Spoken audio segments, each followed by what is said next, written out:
Are you sick and tired of wrestlers having garbage indie matches where they do flips and dives and other meaningless stuff? Are you sick, tired, and frustrated with the matches making any sense? Are you sick and tired of people booking goofy segments on shows that are supposed to be sports-based?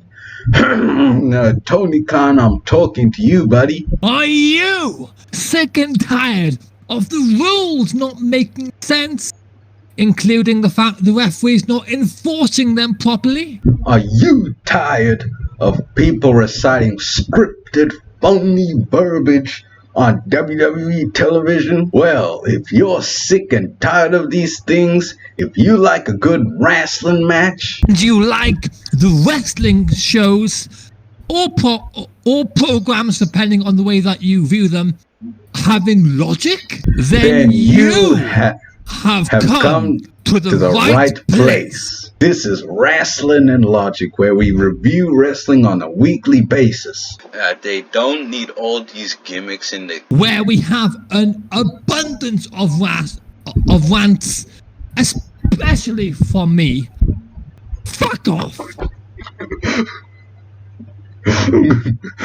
Where's the logic in this? And we have memorable moments pretty much every week. You can listen to these podcasts every Saturday morning On YouTube, Spotify, Google Podcasts, and all other podcast platforms. This is Rasslin and Logic with your host, Kgabinator, And his guest host, Joshua James Jenkins, otherwise known as Triple J. And that is why this is called the R&L podcast. Now, hey guys, Kgabinator here, and today we're back with another episode of Rasslin and Logic.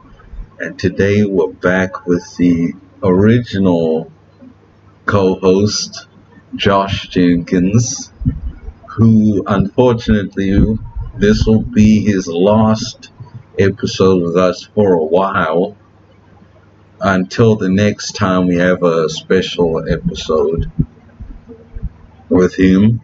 And yeah, it's gonna be a pretty big episode today, and we're doing the wrestling community part 2. We're gonna look at some news, and we're gonna review SmackDown and NXT this past week. So first, let us start with the news. So the other day, Dave Meltzer went on his Wrestling Observer Live podcast and talked about a certain person's return to the WWE. We will not say who yet, because that will be revealed in the SmackDown review. Let me lower down my fan. I can't, it's fine. Okay, so then he was not very happy about this person returning and called them effing stupid multiple times, and then they got some flack. He got some flack for it. So then this person went on Twitter and said, "Hey Dave, instead of name calling, I'll ask you to please point to where I said all dirt sheet riders in that tweet. Would that make your aggressive and nonsensical argument invalid? You can keep your respect in quotation marks, as I lost mine for you when you started tearing down and degrading women in the business for no reason. I wasn't referring to you, but if you think the shoe fits, that's on you." Damn. Wow. Yeah. What do you think about that? Well, it's one thing to see somebody in that light, as he clearly does, and it's another thing entirely to be respectful, in which I don't think he is being. No, not at all. No. Yeah. Which is unfortunate, really.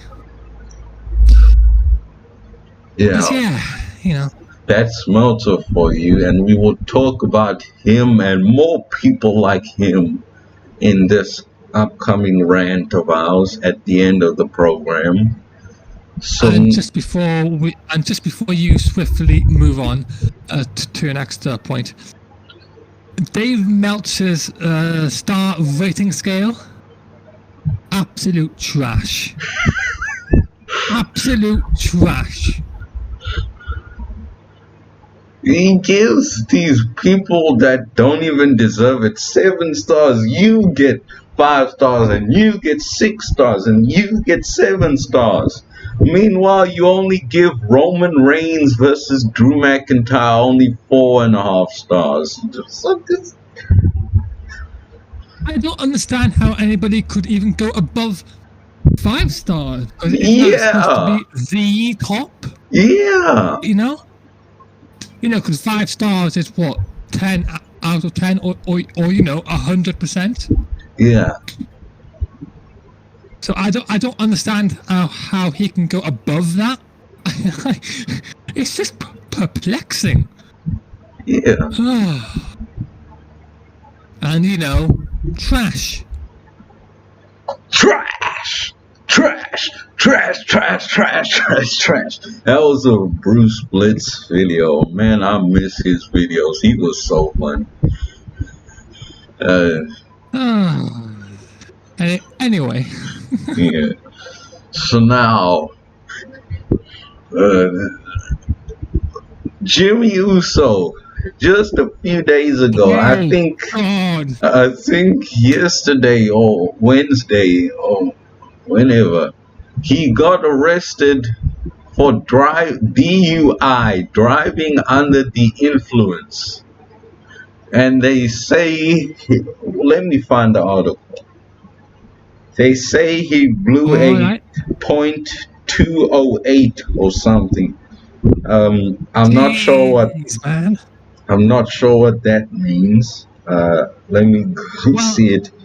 I can tell you, Kgabo, that goes quite a lot above the limit that they have set for it. So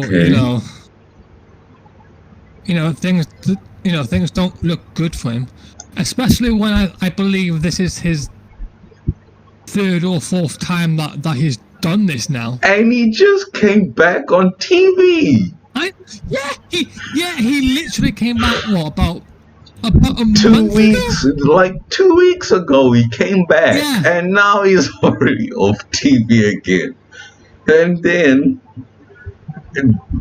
WWE star Jimmy Uso has been arrested for driving under influence again after cops say he was driving in Florida with a BAC of .205, TMZ Sports has learned. According to police documents, Uso, his real name is Jonathan Fatu, was pulled over at around 25 to 11 p.m. on Monday in Pensacola after cops say he ran a red light after being clocked going 50 miles per hour in a 35 mile per hour zone. Not sure.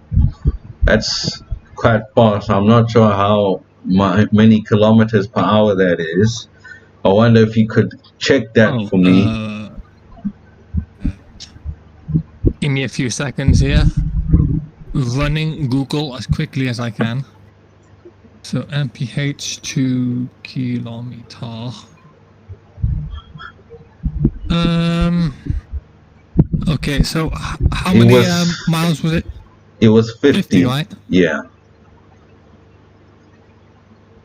50 miles per hour is 80.47 kilometers per hour. That's actually quite fast. Okay, then. In the documents, officers say during subsequent questioning they smelled booze on the 35-year-old, so they asked him to exit his Dodge Charger. Cops say when Uso got out of his vehicle, he was noticeably swaying, and claimed that Uso had told them that he had consumed multiple beers before getting behind the wheel.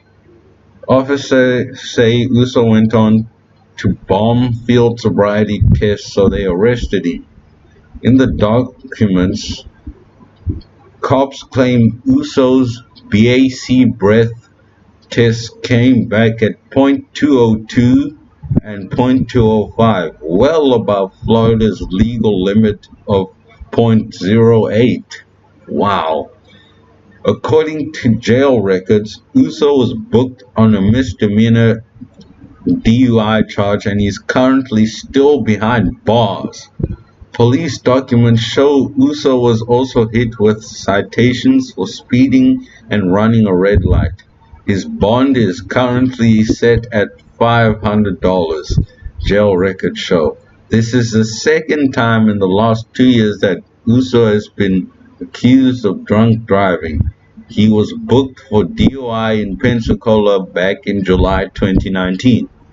But a jury later found Uso not guilty in the case, despite police video that appeared to show Uso swerving and stumbling during his arrest. Uso was also arrested earlier in 2019 after he allegedly got into a drunken dispute with cops in Detroit. Uso is also a huge star in the WWE. He's the son of Hall of Famer Rikishi, and he's recently been featured in a prominent storyline involving Universal Champion Roman Reigns. So that's the story, and my thoughts on it is like, how many times is Jimmy Uso gonna get caught and go to jail until, this all comes back to bite him in the bum? And yeah, it's just insane. And here, a member of our Discord server, which you can join in the link below, so one of our members named Jamie Pierce says he technically should be fired now for this. This is like the third or fourth time this has happened now with him. They have a 3 strikes and you're out policy, right? Seems to me he's now reached that third strike. So if he's not fired from this, then that's them wanting to brush this under the carpet, which they shouldn't do. The Usos are a great tag team, I agree, but probably won't be a tag team anymore. Such a shame. I hope he attends rehab or something. Seek proper help to make sure this doesn't happen again. I would have sympathy for him, but doing this again after doing a few times already just makes him a threat to himself and all accountability on him. The actions Absolutely. have consequences. They absolutely do. And what's your thoughts on this? Well, it's funny. Look, it's not funny as in ha ha ha, that's hilarious. It's funny as in that is messed up, because it was about 10 years ago, back in 2011, when he was arrested for basically this exact thing for the first time, and he was in WWE at that time, in his first or maybe his second year in the company. And he basically got put off TV for a few weeks, or if not a few months, because of it, if I recall correctly. And it happened, of course, like 2 or so years ago, and now it's happened again here now. Yes, as Jamie has correctly pointed out, WWE has the wellness policy. If you hit it for the 3 strikes, then you're out. Like the baseball term. 3 strikes and you're out. So he's technically hit. He's hit all those 3 strikes, so he technically should be fired. But I don't know if that's going to happen because he's in the middle of. He's in the middle of a storyline. I think I would. Yes, but that. Yeah, but still. That doesn't really matter. Yeah, he still should be punished. Because actions have consequences, as Jamie quite rightly pointed out. I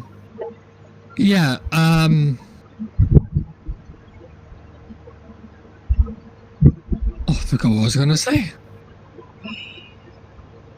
Oh my god, no. To apologize.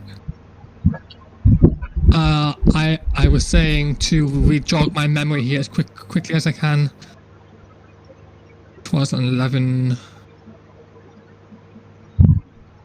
Oh, it's gone. I think you said you were gonna go on to say something like they damn. I wish I had a rewind function so I can remember what you said. It was something along they were likely the 3 strikes. But more specifically, you said they were gonna remove. Now I forgot. They were not going to remove him because of something, and then I interrupted. Right, yes, because this isn't the first instance of somebody having the having the 3 strikes, and they remained in the system, or they remained with the company. Because I think Randy Orton's had his 3 strikes. I think Jeff Hardy might have had his 3 strikes by now. Especially with his alcohol issues. To put it lightly, there's been a few instances where they've had the 3 strikes and yet they continue on, regardless. Yeah. So that could be the case with Jimmy here, but I don't think it will.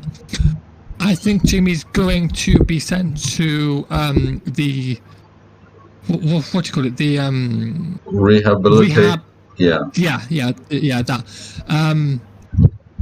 Because WWE do provide that service when needed to, so I think he'll be on that list. And quite rightly too, because look, if I was Vince, I would say to Jimmy, look, I'm either going to fire you or you're going to attend rehab whether you like it or not. Those are the options I would give him. And that would be his choice to make. If he wants to be fired or if he wants to attend rehab, that would be his choice. Yeah. But that is what I would do if I was in Vince's position. But I'm not in Vince's position, and I know that Vince can be quite biased to a few of his performance at times. So I don't know how he's going to react to this really. But SmackDown is on tonight in a few hours, so yeah, time will tell. And if they had, they probably would have said. And people are on Twitter and social media saying they wanted to be in the actual storyline. I actually thought about that, and I don't think they should. Because should you really put somebody's personal problems in a storyline? Well, it wouldn't be the first time. Sorry to cut you off there, but it wouldn't be the first time. It wouldn't be the first. I think John Cena actually roasted them about you look like your mug shots on Raw, I think it was yes, a few years ago. yes. And yeah, it And would sorry. go on. And let's not forget the countless amount of times that they've brought up Jeff Hardy's alcoholism into the program. So they most likely will, considering their history, but it would still be messed up. Yes. So, but what they do, time will obviously tell. Yeah. And now we've got a WWE legend, Terry Funk, who is now suffering from dementia. And I've heard I've heard stories about this guy, and he seems like a cool guy. I've never seen any of his matches. I'll probably look at some when I've got the time. I do have a lot more time because I'm on holiday now. Summer holiday, right? Well, not exactly. It's school holidays. We don't have it like in America. It's like a few days off from school until the new term. So yeah, but anyway, so let's see this article here. As you're looking for that article, okay, I just want to quickly mention that dementia is something that mostly everyone fears, to have when they grow up, at the elderly age, and to hear that he's got this is a bit sad. But I'm not surprised, considering how extreme his career was, with the weapons in the 1990s. So I'm not really that surprised that his brain has all of a sudden, got dementia. So yeah, and I see people, calling people demented when they're really not, and using a serious disease as an insult. People sometimes stop that. Just people say that Vince McMahon is demented, and they say to each other that people are demented, and a certain journalist that we will talk about in this upcoming rant called somebody demented, and it's really not nice to say somebody who's not demented is demented, or even retarded, because people that's also like a disease that people have. And I thought about it, and it's not really the best term to use when you want to say somebody is not really using their full brain capacity. And yeah, so anyway, this is from Mark Middleton of Wrestling Inc. WWE Hall of Famer Terry Funk is reportedly suffering from dementia. It was noted on the latest edition of WWE Hall of Famer Don Morocco's Magnificent podcast that Funk is in an assisted living home and is dealing with dementia. Morocco said that Funk is still living in Amarillo, Texas, but is in an assisted living facility. The health update on Funk was confirmed by PW Insider. Funk has been dealing with health issues for some time, which have gotten progressively worse over the last year following the passing of his wife Vicky in 2019. Stay tuned for updates on the legendary Funk. You can listen to a clip from Morocco's show below, which we will put in after this. Speaking of Japan, I heard that Terry Funk is in home and disabled for dementia and No, is he? yeah. Oh no. That I spoke with Scott Casey over the weekend, and I guess he's driving to Amarillo. He's all the way down to Amarillo. So I don't know. I know his wife passed away 2-3 years ago. And I just think his daughter Blue's at home. I know he had that ranch down there, but I don't know who he's with or what's going on. So what are your thoughts? Well, as you were saying all that, I quickly did a Google search and I found out that he's aged 77. In fact, he just turned 77 about a week or so ago. Wow. So That's not so he's nice to have dementia on your birthday. No, it's not. And hopefully you and I don't, have that happen to us. Yeah. Because that would be quite, That's gonna suck. Yeah. He's 77, and I would just like to say that for a wrestler, at that age, he's lived quite the fulfilling life. Because there's not many wrestlers who actually live up to be that age, for starters.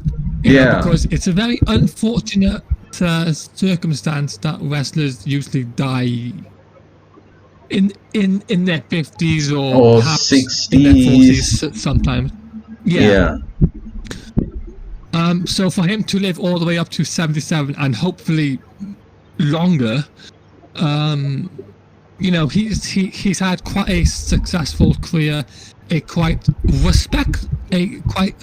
respectable career, as far as I'm concerned.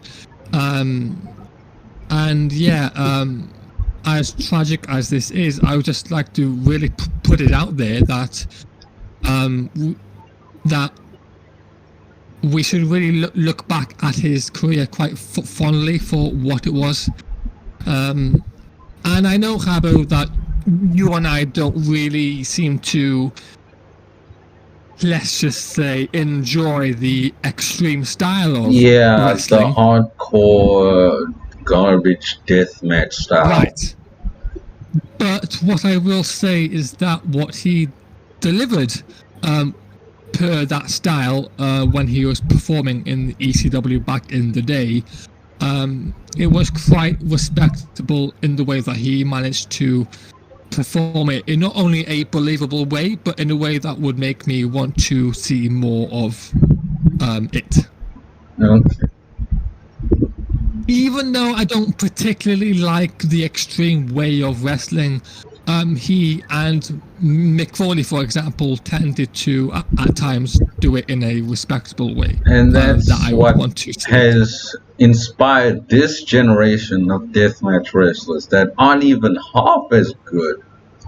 Yes, but today's generation, they don't really do it in a respectable way as most of them don't tended get to it. do back in the day. It's more creative, but sometimes creative can be stupid. And yeah. Well, yeah. And also, it's a lot more gymnastics based, high flying based. Yeah, and this moron on social media that did like a senton onto this guy with a flipping stone pillar on his back and broke it in half. I'll show you. Why? I don't know. I just went on that post and said, this dude is stupid, man. I mean, it's bad enough that they use, light tubes and all of that nonsense, but a brick pillow? Like, come on, that is ridiculous. Let me find it. It should be here somewhere.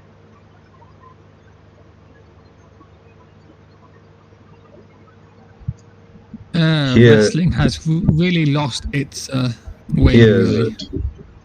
I'm gonna send it to you. You should have it now. I've got it.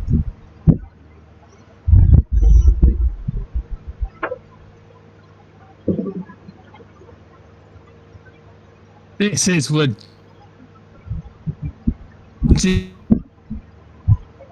God damn, no. No. No. Like, that stuff should be banned. Yeah. Like, bar none. Like, that. Look, I understand that you want to have believability in how you perform the extreme style, but that is taking it way over the top. Like, come on, there should be some restrictions on what you can and can't do. Exactly. In a extreme wrestling way. Hardcore match, like, like sell for the stuff. Don't just get hit by a flippin' light tube and get up, or don't go through a flaming table and get up immediately. Yeah, wasn't it Kenny Omega at Full Gear or something last year when he faced John Moxley in that unsanctioned match? That was and he went, Full Gear 2019. Okay, and he was dropped back on his back onto the onto the thumbtacks or the mice trap things, and he basically sold it like he was flicked by air. Yeah. He's being slammed down onto mouse traps or thumbtacks, and he's selling it like he's being flicked by air. Like, come on. Like rolling about, like, just, oh, Jesus Christ. Like, I understood that back in the 90s when Mick Foley was doing it. That was believable. But he would also sell it like, oh my God, I am in so much pain. Like, do not do this at home.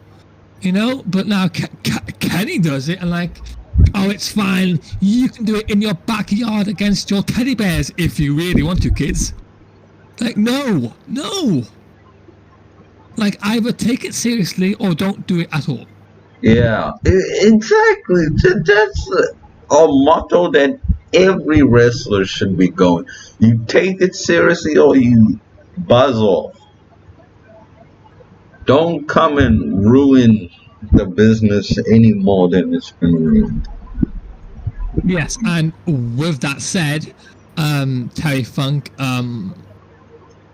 sad that he has dementia, but hopefully he lives on for as long as he possibly can with it. Yeah. Is there any more news to cover, or is that it? I believe that is...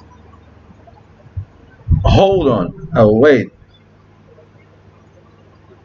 I suppose we could converse about the live crowds making their return. Yeah, we could. And speaking of which, SummerSlam, there's going to be a SmackDown this coming week that's going to be in front of fans. There's Money in the Bank, Raw, SmackDown, all that stuff. And then SummerSlam is going to be back in front of fans, and I'm actually quite excited to have fans back again. It's been quite a few months since we've had fans in the building again. I am going to be so thankful that they are going to leave the effing Thunderdome. I'm going to be so thankful that those fake crowd sounds like from the video games are going to be wiped out, because we're going to have live crowd sound for real now. Yeah. I'm going to be so thankful for that return, because, oh my god, the Thunderdome can be placed in the trash. In the trash. Just like Dave Meltzer's rating scale, in the damn trash the Thunderdome goes. Yeah. And Dave Meltzer himself, but we will what else? Let's I was gonna I've read that they're going to be back in Madison Square Garden for SmackDown, I think. In September. And that's quite the special show then for that episode. Yeah. And then apparently you're going to be at a live WWE show in September. Yes. I've got the hotel booked, which is it's about a mile out from the arena, so I've got to sort of anyway, but yeah, I've got that booked out. I did have 2 tickets originally, but unfortunately the other one, Reese couldn't go because that happens to be his fiance's birthday. So, I obviously understand why he can't go, because, he has other, things to attend and to take care of. So what I successfully managed to sell that ticket for the same price I purchased it. So I basically got that money back now, so I'm happy. But yeah, I will be going to the live event in Cardiff, which is in the UK for those unaware. I don't know if it's Raw or SmackDown or both. I don't know, but I will be there. I will be recording this time, and I will be covering it on the other podcast that I'll be doing with Reese soon. Of course, being the Wrestling Against the World podcast. So that'll be that in a few months' time. So I'll get into that more then. And also, did I say that Ralph Sucker couldn't be here because he's out somewhere? I don't think I've said... No, you haven't mentioned his name once, and neither have I. So I do apologize. I apologize. I do apologize. Yeah, Ralph Sucker... Because Ralph Sucker... He is the one who is taking my place here on the podcast, so I think we should mention him. Yeah. He will be at SummerSlam at the end of August. Oh, yeah, really? he told us that he will be at SummerSlam. So hopefully he will record some footage for us and represent us there. And I'll be excited to see some of the... So we've got quite some big stuff coming in the next few months. And what a time to be a wrestling fan. Yes, and also what a time for me in specific, because I'm starting to get myself back into it all over again after I basically switched off for the past few months. So hopefully I can get back into it, with the full swing of things, and try and get my passion back up to the levels that it used to be at. Yeah. But time will tell. Okay, so now we've got all the news and stuff. I was gonna talk about somebody in the wrestling community, but we'll save that for the main event. Tonight's main event. Are you sure? Yeah. And then So now we have SmackDown that happened this past Friday, July 2nd. Yeah. So then now, firstly, a video package highlighting the issue between Roman Reigns and Edge plays. It was really good. It caught me up on what was going on with them. And then Edge came out and cut a promo. So then he reflected on WrestleMania 37, his loss there, and he vowed to beat Roman Reigns and take his Universal Championship. So then he was also talking about, that spot where he took that metal bar and put it in Roman Reigns' mouth. I don't think you've seen this. Yes. And you go, and then Roman's like, and then he was talking about, that is the face of fear, and I'm gonna put that same fear in Roman Reigns at Money in the Bank, and okay, and then and then so now we have the first match of the program: King Shinsuke Nakamura and Big E versus the Intercontinental Champion Apollo Crews and Baron Corbin. In case you didn't know, Josh, but Shinsuke Nakamura took Baron Corbin's crown, and then they had a battle for the crown a few weeks ago, and then now he's the new king.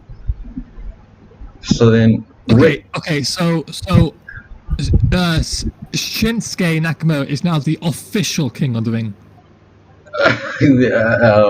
I guess so. Okay then. You're not mad? No. Okay. So then. Were you expecting me to? Well, there wasn't an official tournament for the King of the Ring. No, but it kind of makes sense to me because Baron Corbin is the former King of the Ring, so now he's basically defending his honor to remain the king. I don't know if you find that to be logical from your standpoint, but to me, I think it's fine. I wasn't mad about it either. I was just wondering what you think of it. But before we get talking about anything, let me fix something up. But I do feel like a King of the Ring tournament should happen though soon. Yeah, I'd like to see another King of the Ring. It was really good. Ricochet was really good in it, and Baron Corbin. That's when I started to see that. And Chad Gable. Yeah, Chad Gable was in there, and Cedric Alexander, and it was really good. I really enjoyed it. But the only thing that I want changed, and this is, and you could consider this to be a minor nitpick, but I would like to rebrand the naming of it because I don't see the purpose of having a royal character or a royal gimmick coming out of it. You know what I mean? I would much prefer it just to be a number one contenders tournament leading into SummerSlam or Survivor Series. You win that tournament, and then you get my voice, and then you get rewarded with a championship match of your choosing at SummerSlam or Survivor Series. Yeah. That is what I would much prefer it to be, but they seemingly have it that the winner becomes the actual king character, which I don't see the point of, especially now in 2021.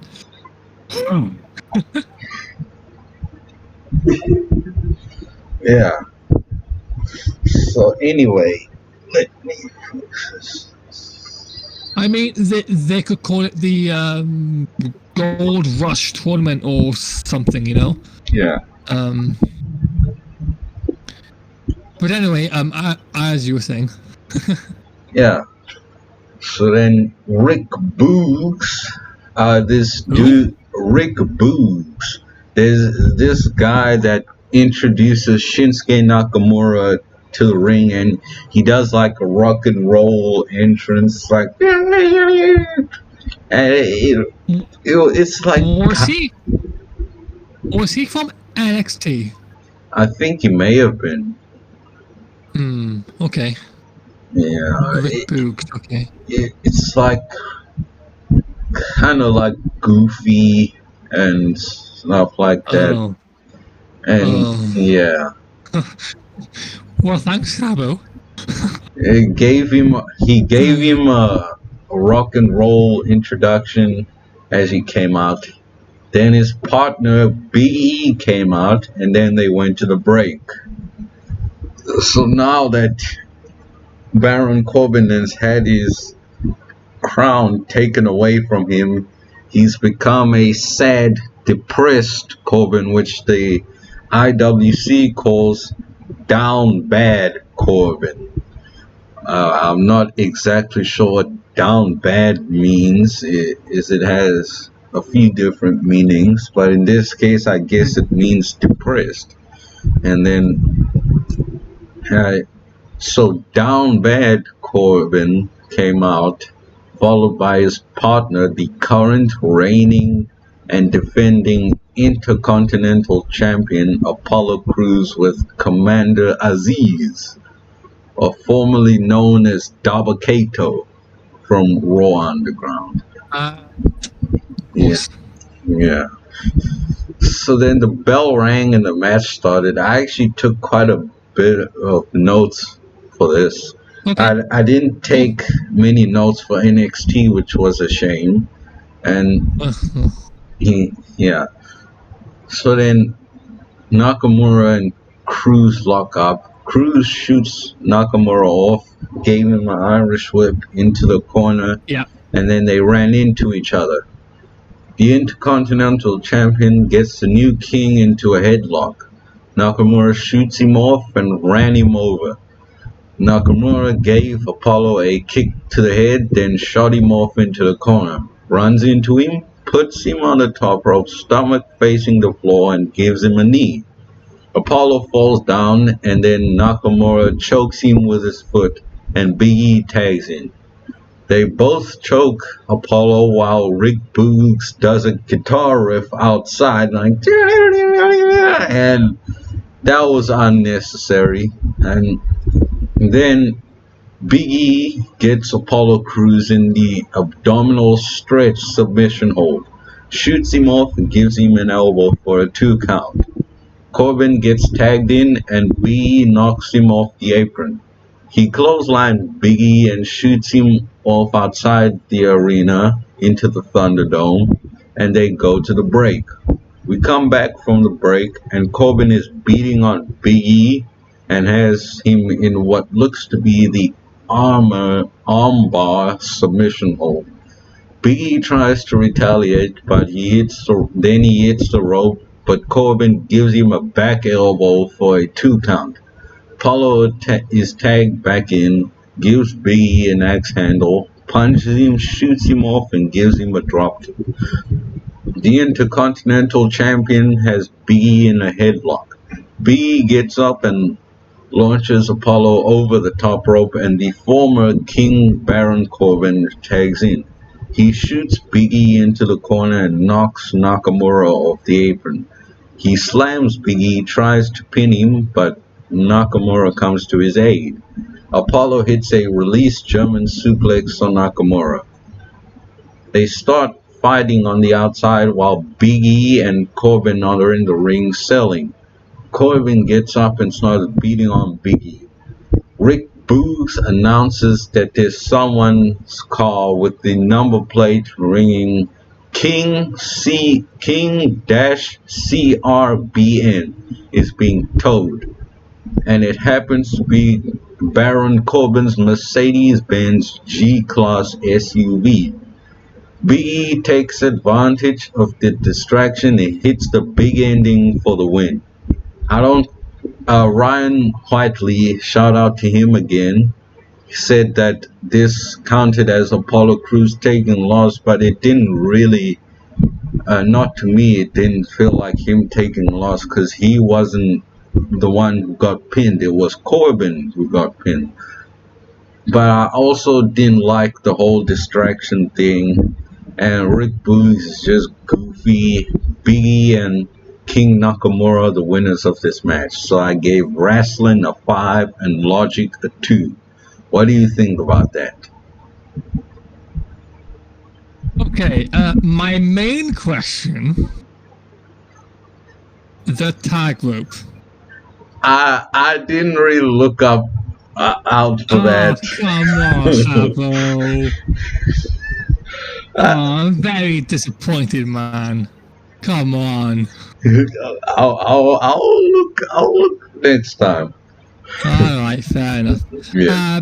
Point number 2 is the way you described it. Rick Boogs seems to be playing the Xavier Woods role on the outside. Yeah. Playing the Yeah, it's sort of like that. trombone. That's pretty accurate. Trombone or yeah. I believe it was trombone. Yeah, that's.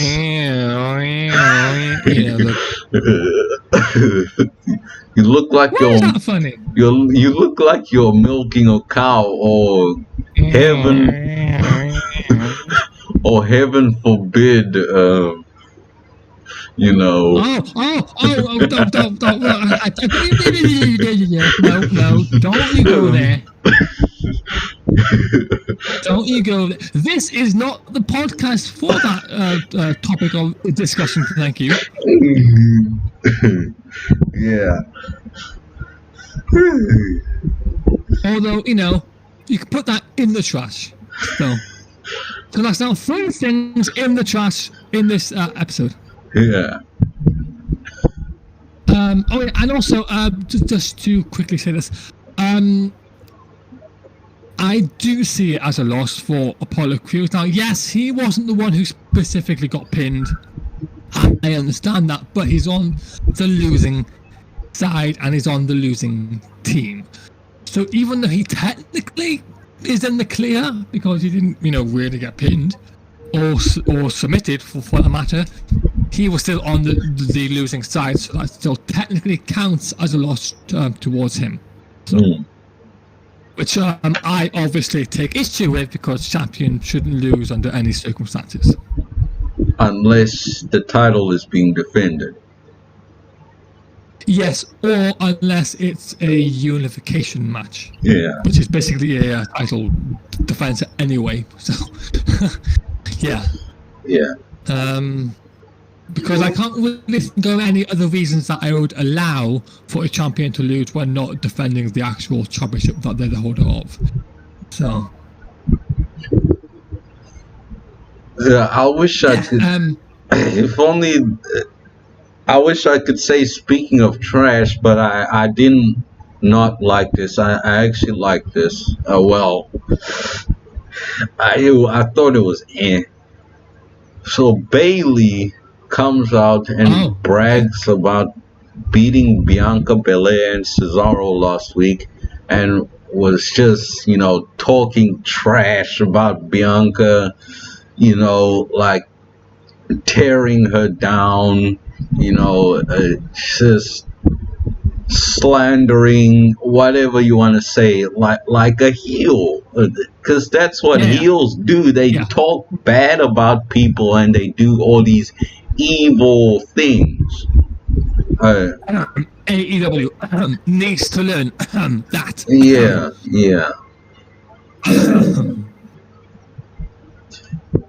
Anyway, she browbeats and knocks her until the champion, the SmackDown Women's Champion, Bianca Belair, comes out And then she came and cut a promo on and challenged Bayley to an I Quit match for the SmackDown Women's Championship at Money in the Bank.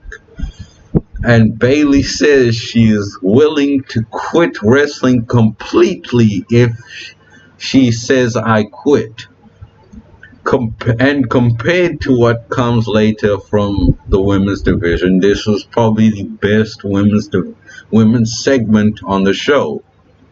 What did you think about that?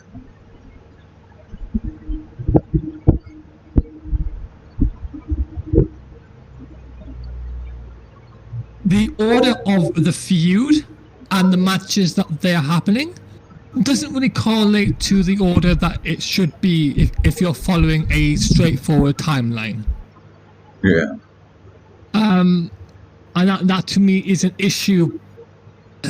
Look, they just recently had a Hell in a Cell, right? Yeah. And now they're going to have a I Quit match. Like Look, if it was me, it would be the other way around. Because that just makes a lot more sense to me. How can you have a Hell in a Cell match after an I Quit match, though? Because it depends on the circumstances of the I Quit match happening in. If it's... Look, Bayley, for example, here is making it seem like this is the be-all, end-all, so I suppose I could let that slide. But, for example, going back to The Miz against John Cena when they had their I Quit match, like I couldn't buy into that as the ending, of their feud, because it just didn't feel like it was the ending, and I didn't see it. Look, to me, the Hell in a Cell is the literal end point, because you're supposed to be going through literal hell to end your opponent, right? So yeah, and an I Quit match just seems to be a step back from that, just a little bit. Yes, you're basically trying to make your opponent quit, but the Hell in a Cell to me is just like a step above that in terms of level of importance towards a feud. I don't know if you see it in that way, but that's the way that I see it. Yeah. Bayley saying that she'll quit completely makes me think that she's either going to win or she's either going to win, because I don't see her leaving. Yeah. So now Jimmy Uso, the man who has now been arrested and taken off of TV, is in the backstage area talking to Paul Heyman and says that he will consult with Adam Pearce and Sonya Deville to get a main event spot to confront Edge and beat him all over the place, as he says in the promo. So now the second match, a last man standing Money in the Bank qualifying match between Kevin Owens and Sami Zayn. Kevin Owens comes out followed by Sami Zayn. Oh, I forgot to say about that. So then the match started, and then Kevin Owens already started beating on Sami Zayn in the corner, and then he gave him a cannonball. They fight on the outside for a few minutes, then they spill into the Thunderdome. Kevin Owens slams Sami's face into the Thunderdome several times. He throws Sami Zayn back to the ringside area over the barricade, gives him a Swanton bomb, puts him onto the announce desk and punches him repeatedly, tries to jump off the barricade behind the announce desk, but Sami finally gets up and throws Kevin Owens onto the desk. They go to the break. We come back from the break and they're back in the ring. And Kevin Owens is just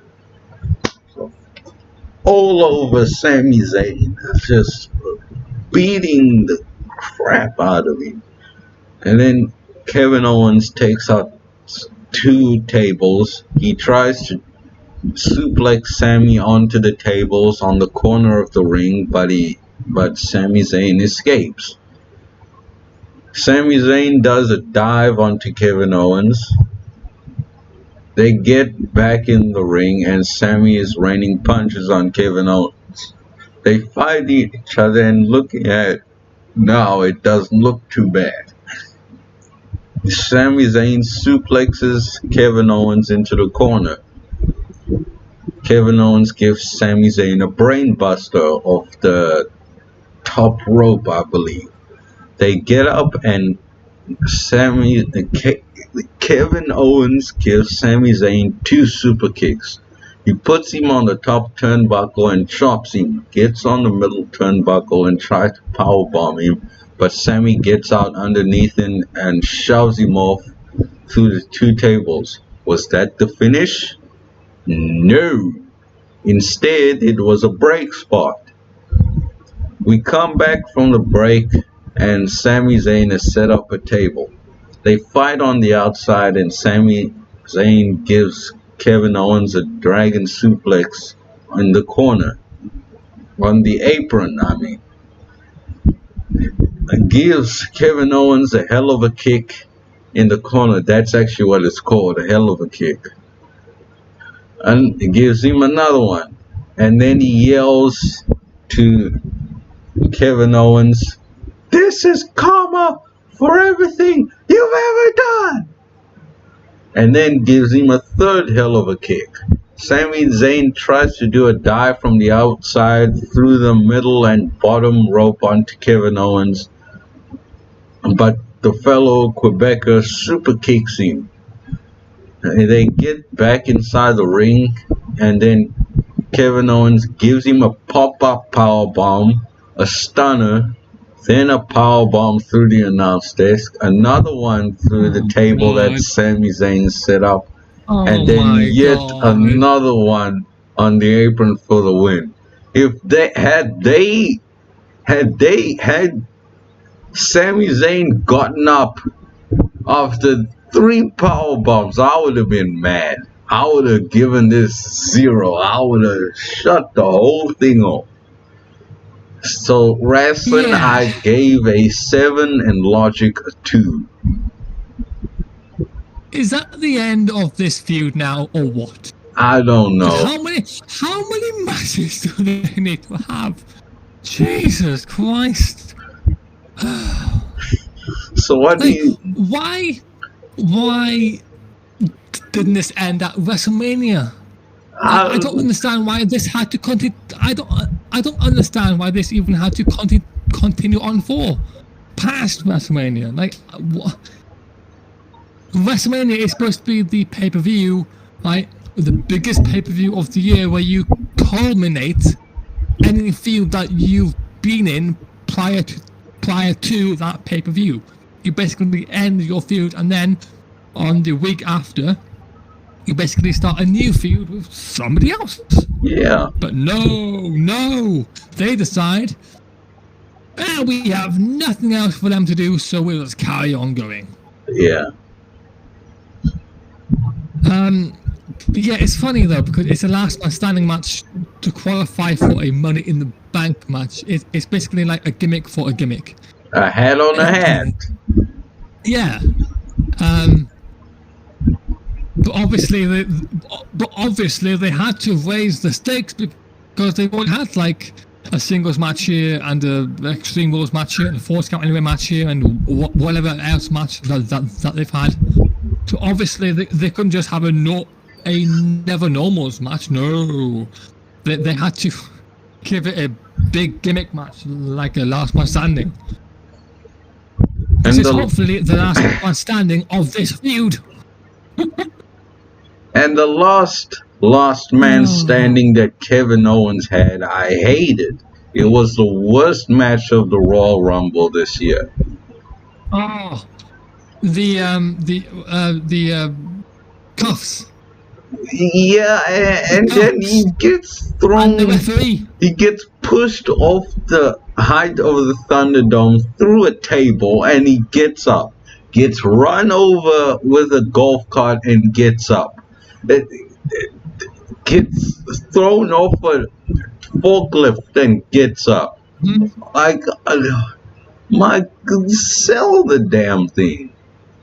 If you compare those moments, Kgabo, to his last man standing match against Dean Ambrose for the Intercontinental Championship at Royal Rumble 2016, where basically all it took was to push Kevin off the top turnbuckle through a table at ringside to end it, and yet now, like 5 years later, he's being hit with golf cars and he's getting up and he's being thrown off the stadium and he's getting up. How does that make sense? What was Roman gonna have to do? Shooting with the AK-47? I mean, all it took Dean Ambrose to do was to push him off the top turnbuckle. Yeah. And yet Roman's like, oh my god, like, am I going to have to shoot him? like, what are you going to have to do? Yeah. And then here with Sammy, and I have had enough. And then Edge is in the back with Megan Morant, and Megan Morant, she's like a new SmackDown correspondent. Quite attractive, if you ask me. Okay. Then we will go on.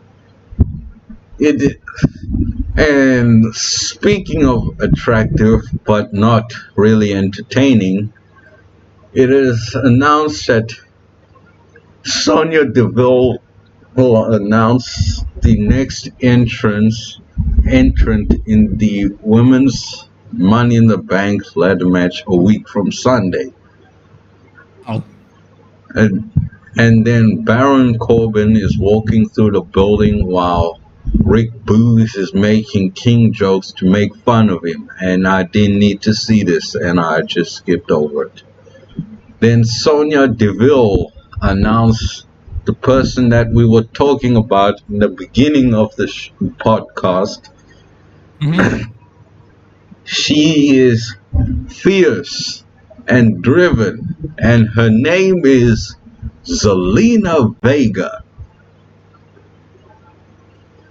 And she came back, and then she cut a promo about how she's gonna win Money in the Bank and then cash in on either the Raw, SmackDown, or even NXT Women's Champion. Then Liv Morgan came out and complained about not being in the match, and then I fast forwarded because this is just not a pretty girl 2008 diva segment. It doesn't mean anything and stuff like that. Yeah. So then Seth Rollins is complaining to Sonya Deville and Adam Pearce that Edge got a Universal Championship match instead of him.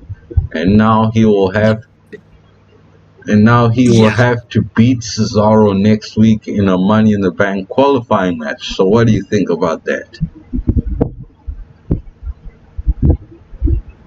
A few things. I take issue with Zelina Vega, not because she's returned, because I think that's fine. I think that is what it is. If she wants to come back, then that's her choice. Whatever. Yeah. But my issue is the logic of her coming back and instantly being put into the Money in the Bank for the women. Like, no. You've got to win some matches. You've got to earn it. You've got to re-earn your spot on the card in the division. You got to re-earn your place there. You can't just come back and go, I'm now in the Money in the Bank. No, that is not how logic works. And also, speaking of logic here, Edge Okay? Mm-hmm. The Rumble that he did not win, even though he technically did, according to their logic of how things work, which is, trash. He had his shot. Okay? He had his shot because he won the Rumble, so therefore he main events WrestleMania, right? He had his shot. He lost. Okay? He doesn't get granted a rematch clause. No, he lost. So now he has to earn it. And no, he comes back and basically demands another shot and he just gets it like that because he's Edge. No. Who did he beat to become the number one contender? Who? Oh, that's right. Nobody.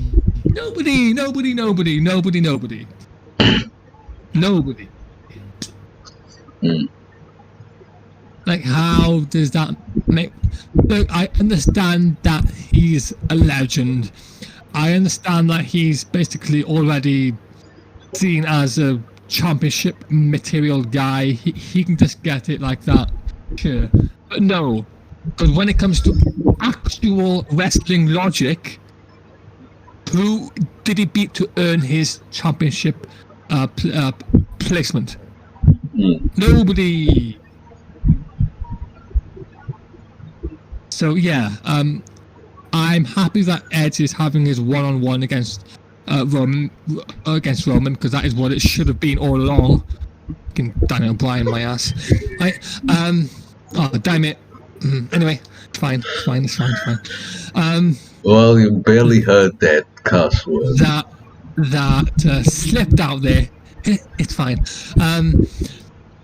Yeah, so he's finally getting his one-on-one match, which is what I want to see. But the issue is how he's getting it. That is the issue. But I will be watching it, and I'm happy that he's getting it, even though I don't like getting it, if that makes sense to you, Kgabo. Yes, and I think that's it for now. From SmackDown, I think. No, we're still going. No? Still quite a bit going.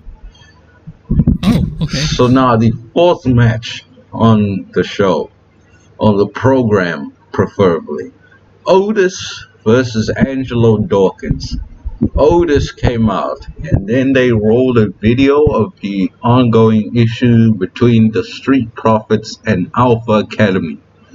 Angelo Dawkins came out, and I was actually surprised that Otis was, beating up Angelo Dawkins like this. I thought it would have been competitive, but maybe that's a good thing, because now Otis has this new heel character where he beats people up, and now we can take him more seriously.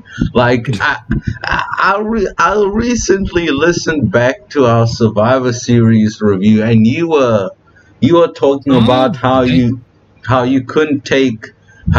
have never taken Otis seriously up until now. Trash. And you said that he should just be a guy that beats everybody up, and now he's the guy that beats everybody up. But now, Kgabo, my issue with this is, am I just expected to just go along with it and accept that he's all that he's all of a sudden this kick-ass monster after he's been a friendly face for the past 2, 3, 4, 5 years? Yeah. Like, am I really supposed to just expect myself to just go, you know what? I've always wanted him to be a kick-ass, and now that he is one, you know what? I should just accept it and go along with it for what it is. No, I can't do that, even though I want to, because this is how I've always wanted him to be, but I can't just yet because I need time to readjust to him now being this way after I've known him to be a certain other way for a very, very long time. Yeah. It's the same issue I had with Miro now in AEW. He was a goofy comedy video game nerd that was video game, yes. And now he's this big guy that beats everybody else and yells at everybody.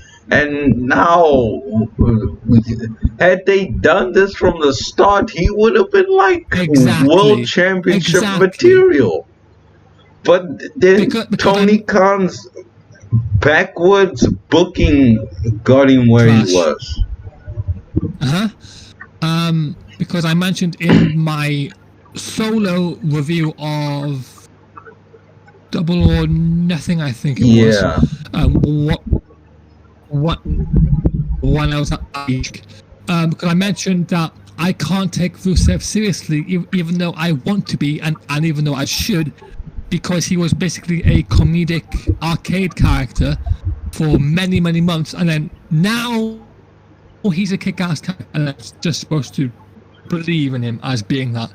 The same thing with Otis, right? He's been a comedy character, and now, like a week later, he's a kick-ass, and now I'm supposed to believe that he's a kick-ass. Yeah. Like, where's the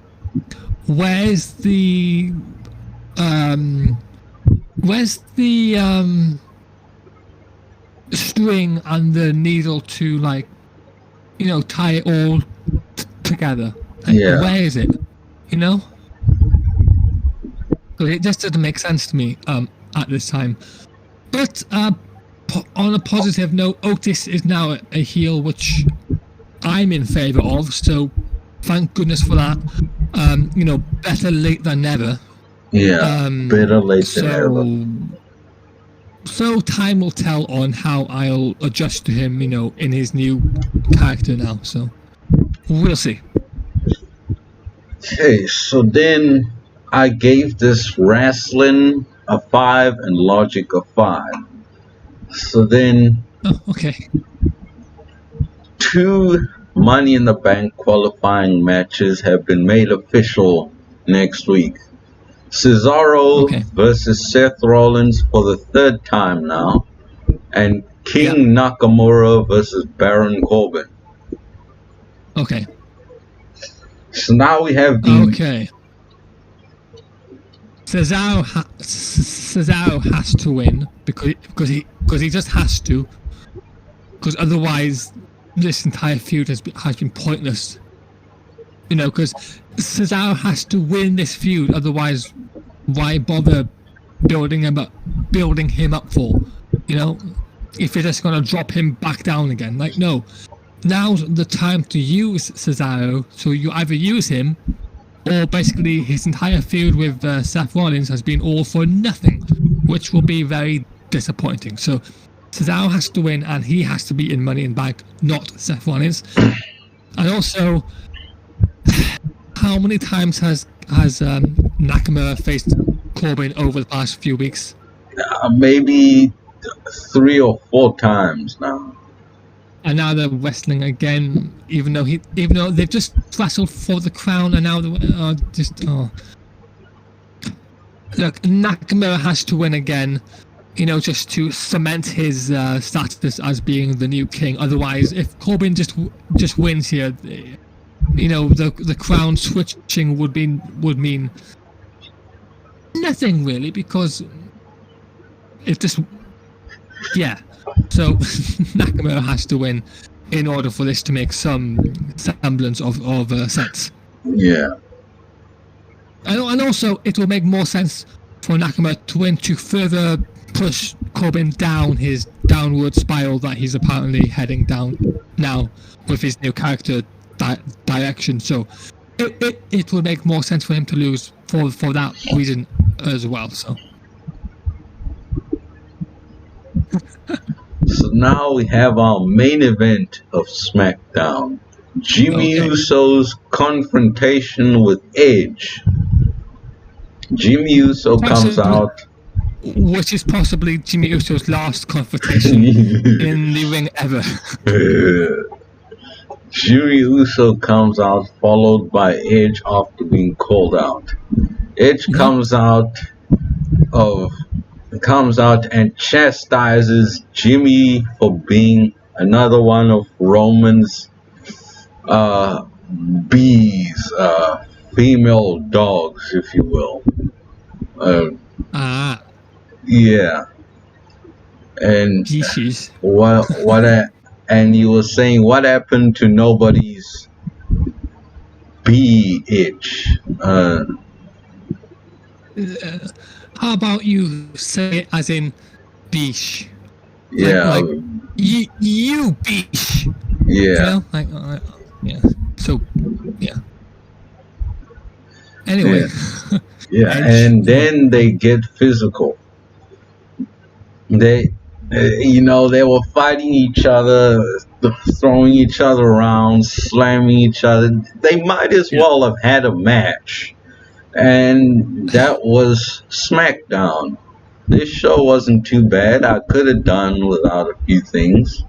I think it was better when I watched live, because it's just nicer to watch it live. I'll be watching it again live tonight.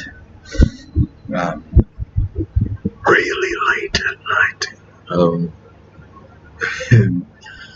And I could have done without Kevin Owens going through 2 tables and getting up, and the pretty girl segment. But other than that, this was a decent episode of SmackDown, and I look forward to tonight's episode and Money in the Bank. So overall, this gets Rasslin 6 and Logic a 5. Okay. Wrestling, I don't know, because I obviously hasn't seen it for myself, but for the Logic, I would say maybe a 2 maximum. Okay. Because of all the reasons I've, given for it. Yeah. But yeah, well, it does sound like something that I would enjoy watching, but unfortunately the Logic just gets in the way of my enjoyment at times. But yeah, that's going to be interesting as time goes on, especially because I'm going to be starting up the other podcast soon. So, oh god, that's going to be something. Anyway, I tried to watch Raw this past Monday, and I just fell asleep. Like it wasn't bad, but it didn't suck. But it was just so boring. There was nothing interesting going on. Yeah. Yeah. So then we have WWE NXT The Great American Bash 2021 that took place this past Tuesday, the 6th of July at the Capitol Wrestling Center with fans, actual live fans. They have the that barricade that fence. Yeah. The plastic. No. The plexiglass. Yeah, that. Yeah. I think they still do, but because that banging that they do. That annoyed us at War Games last year. That drove me terrible. bats. That drove me bats last year. And then the first match for the NXT Tag Team Championships. MSK, Nash Carter, and Wes Lee, the champions, versus Tommaso Ciampa and Timothy Thatcher. I originally thought about Timothy Thatcher and Tommaso Ciampa. Like, why are they a tag team after they tried to gouge one another's eyeballs with the Fight Pit match back in January? Like, they looked like they legitimately were gonna kill each other, and then they just become friends. But then I was convinced that even after beating each other up like that, they can still gain respect. And you look like you got something to say. The bar. Sheamus and Cesaro, they were wrestling a best of 7 series, right? They were feuding, right? And then they turned that feud into a tag team. So I'm assuming that's the same case here with Ciampa and Thatcher. Oh, okay. Because that's how the Bar became a tag team. They were feuding in a best of 7 series, and then they just became a team because they respected their competition against each other, that they wanted to team up because of it. Yeah, and Tyrone Magnus, our favorite YouTuber, just uploaded a new video. It's a try not to laugh, but it's not it's not my try not to laugh, which I'm quite disappointed. I still haven't had an email back from him about it. I don't even think he's even seen my emails that I've sent him, Kgabo. Yeah, I'll try to send it to him again today, but we'll see. Hopefully he sees it one day and does a reaction. Yeah. That will be like super cool. That would make you what do you call it? Cemented, right? Yeah. Yeah, as in that would make you a sort of well-known name from that point onwards, because people will flock to your channel, to find out, to see this video that Tyrone's seen, and boost up from there. Anyway. As has happened with some of my other videos. He actually did react to one of my videos. The Family Guy one, right? No, it wasn't. Wasn't. It was like a whole nother try not to laugh. I think it was a laugh compilation of him. Yeah. Oh, yeah, okay, yeah. Right. Was this a must-see match from the must-see kids? Oh, yeah. Is that what it stands for? The must-see kids? I believe so. MSK, must-see kids. I believe that's what they're called. Okay, yeah, we got sidetracked, and now let's get back to NXT. So MSK, the current champions at the time of broadcasting, comes out followed by the challengers Tommaso Ciampa and Timothy Thatcher. Oh, no. The order of the entrances are wrong, because the challengers come out first and then the champions come out second, man. I knew you wouldn't be happy about that. And then, where is it now? and I think there may be another example. Oh no! Look, it's basic knowledge, okay? Especially in wrestling. If you're the challenger, you come out first, and if you're the champion, you come out last because you're the champion. Why would you come out first? Yeah. Anyway, you're saying. And then I didn't take notes on it, but this was actually quite good. The fans were into it. It was a lot of stuff happening. It wasn't too ridiculous. MSK did, flips and stuff like that, but it wasn't too ridiculous. But yeah, the Young Bucks in most of those tag teams, and they actually don't really flip as much as they used to, but that doesn't mean they're good. But yeah. And then so I gave Rasslin an 8 and the Logic an 8. Okay. NXT General. What do you think of that, by the way? Well, I'll have to wait and see it for when I see it to probably judge it, which I'll probably see it tonight or maybe tomorrow. I don't know. But obviously, the main thing that I will be keeping my eye on is obviously tag the rope. tag rope. No, seriously, Kgabo. I have to pay attention to that because it's the foundation for if a tag is legally made or not. It's the entire foundation for if the tag match is a tag match or not. I remember you went crazy on Randy Orton after he didn't he let go of the tag rope and tagged in Damien Sandow or whoever it was at WrestleMania 29. I can't believe he did. He was holding the tag rope. He was literally holding it like that. Right? He's holding it, and his arm was down. And then he let go as he was making the tag. He let go, and then about a second later, not holding it, tag.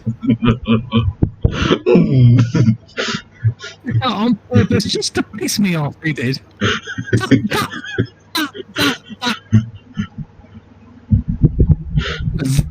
That venomous steak.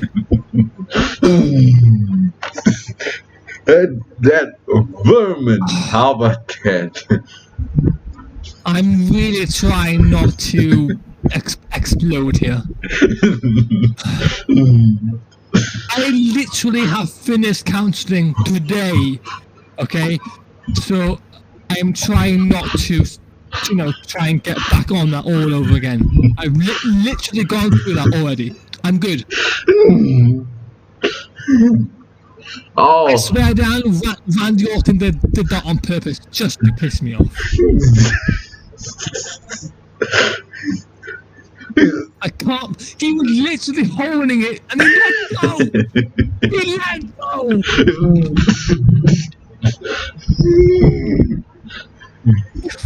Let go. Anyway, NXT, the other matches. Yeah. So then, the NXT General Manager William Regal and Samoa Joe, his assistant, are standing in the ring. Yeah, Samoa Joe came back after he was fired to become William Regal's guest assistant manager. So then William Regal calls out Johnny Gargano and NXT champion Karrion Kross. Gargano then came out and he still looks as goofy as when I quit watching. Is he still wearing that headband and bad haircut? Looks like a small child. I just can't stand this guy. He reminds me of that kid from the Karate Kid. Well, I haven't seen Karate Kid, so I don't know. Oh. Well, he reminds me of what do you call it? Ralph Macchio or the other one. Like, because it's a bit ridiculous. Yeah.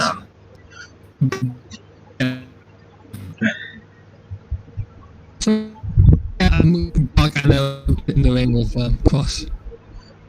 Oh my gosh! When they get in the ring, if Kross doesn't just beat this guy to a pulp, I don't know why I'm watching. But then Karrion Kross came out, and surprisingly, his girlfriend or wife or fiance wasn't there with him. No. What's her name again? Scarlett Bordeaux. Okay, Scarlett Bordeaux is his manager, right? Yes. So I think, because I think that's what she is. I think that she She is his. Try saying that 3 times so fast. She is his. I think she is his manager and manager only. I don't think there's I don't think there's anything else going on between them. There is. They're in a relationship. For real. I thought Scarlett was going out with John Morrison, right? That's Taya Valkyrie, not Scarlett Bordeaux. Oh, Who's Frank? silly me. Who's Silly me. Frankie Monet in NXT? I got them mixed up. Okay then. Yeah. I was wrong. Okay. Yeah. Okay. And then Anyway, sorry to waste that time there. Gargano cuts a really cringy, goofy promo on Karrion Kross. And boy, this guy's excuse my language, but this guy's promos are the drizzling shit. Like it just sounds like a flippin' Cartoon Network villain. Like not even the good ones, just the comedy, foolish, goofy villains. I can't take this guy serious, but then when Karrion Kross took that microphone, and just cut a promo on him. He told the truth about him.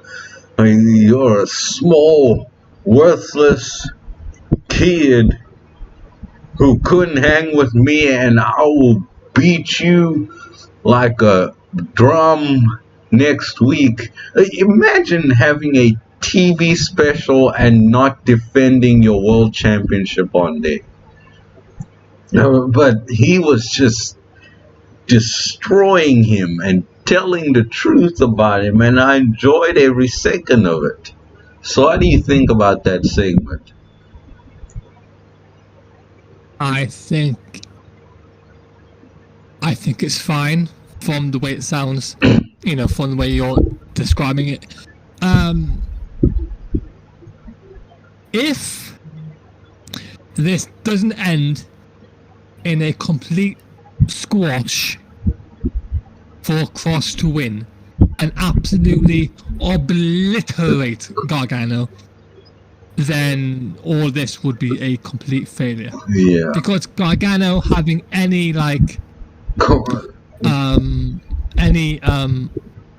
believable offense, no. Yeah, no. No. Kross needs to basically do 3 moves and that's it. 3 count, and that's it. Just Basically what I'm thinking here is Goldberg against Brock Lesnar at Survivor Series 2016. Spear, jackhammer, pinfall, done. Yeah. Like absolute just murder. Like murder. Like just make him cry and cry to his mama, or even Mama Lorraine. We will because see. because this needs to be Kross's ultimate statement that he is here, that he is the new dominant, unbeatable, formidable foe. Like, okay, he needs to establish that if he wants to kick anybody's ass in a matter of seconds, then he can. He needs to establish this. He needs to destroy Gargano. He needs to. Look, I like Gargano to a certain extent. I think he's a good wrestler when he wants to be. Yeah.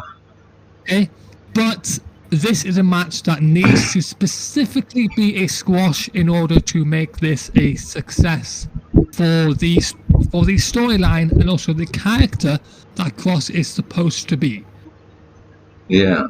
And also, right, you can then build that up into a rematch down the line in which Gargano, as an actual serious face, tries to actually, mount some offense and try to actually have a back and forth match on the next time around, which he'll probably fail again because Cross, should, put him down, But, yeah, time will tell. And who is the heel in that feud?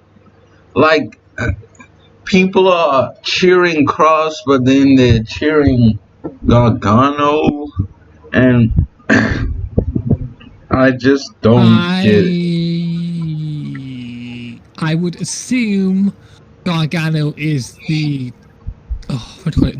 The tweener, like in the middle of face and heel. Yeah. Right? I think he's the heel because, Karrion Kross looks to be the babyface in this feud. No. Okay. I mean, look. You see, this is where wrestling gets muddled up, especially now when you don't really have faces and heels properly established as you should. It's a very strange predicament, But if anything, Gargano could turn face during this match because of how much because of how much his ass is being kicked, that he's being turned face in the process. That could happen, but time will tell. Right. Anything else from NXT? No, we still got quite a lot. Okay. And then now we have the second match for the $1 Million Championship. If Cameron Grimes loses, he becomes LA Knight's butler. Cameron Grimes versus LA Knight, the $1 Million Champion. I thought this was a good match. I really liked how LA Knight was working. He was really working like a cocky heel, and I think this is a bold, unpopular opinion, but I think this guy is the WWE's version of MJF. Ooh, okay. Yeah. Okay. And they also did some impressive stuff, like the Spanish Fly that Cameron Grimes did. I liked it. And and by the way, MSK retained those tag team championships. Oh. Yeah. And yeah. Oh. Yeah. Oh, okay. That's not how I would have it, but okay. Yeah. LA Knight is the winner of this match. He retains the $1 Million Championship, and now Cameron Grimes has to be his butler. So I gave Rasslin a 7.5 and Logic a 9. What do you think? Well, you know what? I would go as far as to say I would give this a Logic of 10. Wow, really? Yes. Because this is what you call classic 1980s style of booking heel versus face. Uh-huh. Just done in a more modernized way, of course. But yeah, this is, to me, is a classic style of booking which I am in favor of, because I typically like that style. This started off with me not liking it at all, to me now being in favor of this continuing on the way it's going. I was not a fan of the ladder match because of how they performed it. I liked that they had a ladder match for the $1 million championship, because I thought that was a nice way to establish who the brand new champion is. You know, they have to climb the ladder. And, I like that, but I didn't like the way that they were performing that match in specific, because I couldn't believe in what they were doing at times. Like, why was, for example, Cameron Grimes leaping off the arena pole? Like, why? Like, isn't the aim of the game supposed to be climbing the ladder? Don't do all this BS and throw each other. It's entertaining, but it's not what should be happening. It didn't make sense. And also, why would he do those higher flying moves? Like, why would Cameron Grimes do the crossbody off the top of the thing? Like, that's not what he would do. Like, that's not his style of wrestler. Like, why? It just doesn't make sense to me. It just looked like he was just doing that for the sake of having a cool moment. But apart from those issues of how they performed it, I thought the correct winner was had LA Knight, because he was clearly the heel, clearly by miles. And and now the next step of the feud being, if Cameron loses, you have to be his butler. That is classic booking. To humiliate the face in order to basically rise the face up to eventually give the heel the comeuppance at the end. That is classic booking, which I am in favour of. So this sounds like it's going in the correct direction, but the way they performed it, I don't know, because I haven't seen this matching specific. So yeah, I'm speaking a lot today. Yeah. And then NXT Women's Champion Raquel Gonzalez and Dakota Kai are seen backstage with Mackenzie Mitchell addressing their problems with Shotzi Blackheart and Ember Moon. They seem to be like really annoyed with them. They're like a pain in their side, always getting in their business or something like that. And it was fine. Wasn't great, wasn't bad, but yeah. So then last week or a few weeks ago, this year's NXT Breakout Tournament was announced. And now the competitors in the tournament are revealed. And they are Trey Baxter, Carmelo Hayes, who I've heard quite a bit about, Andre Chase, Josh Briggs, Ikemen Jiro, Joe Gacy, Odyssey Jones, and Duke Hudson, formerly Brendan Vink, who was on Raw a few months ago during the PC era. Commentator, right? No. That was Adnan Burke. Oh, I'm sorry. Imagine if he was a wrestler. Yeah. You should be arresting me, not Jimmy Uso. The first round match will be between Ikemen Jiro and Duke Hudson next week on NXT TV, which I will be watching. And so will I. So now we have the third match for the NXT Women's Tag Team Championships.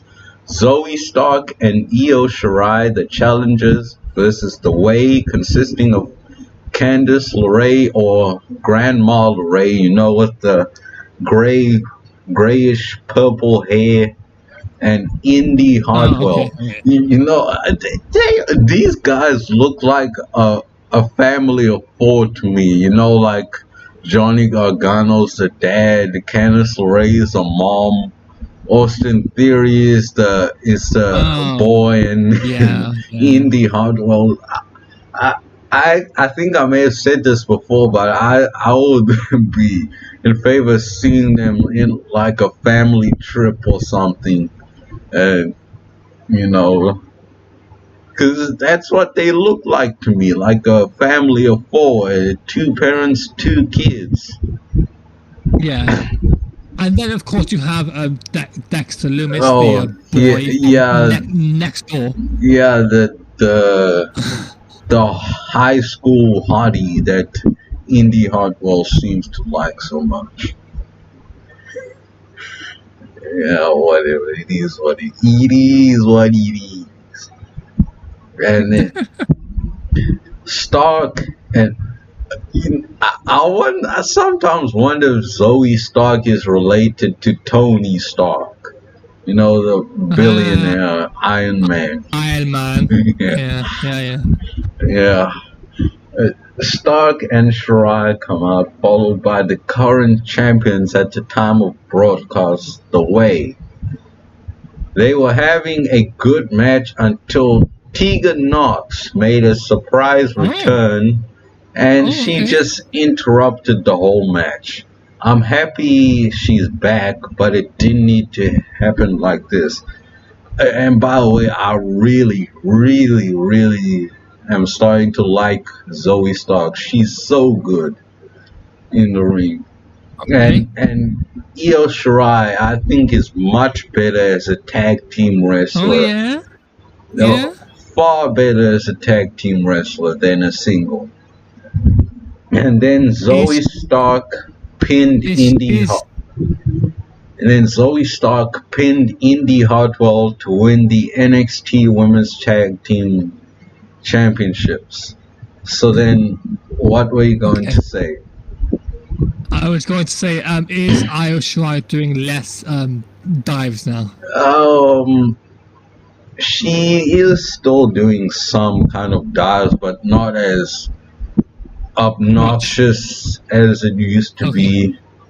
Okay. She's doing more technical stuff. Good. So I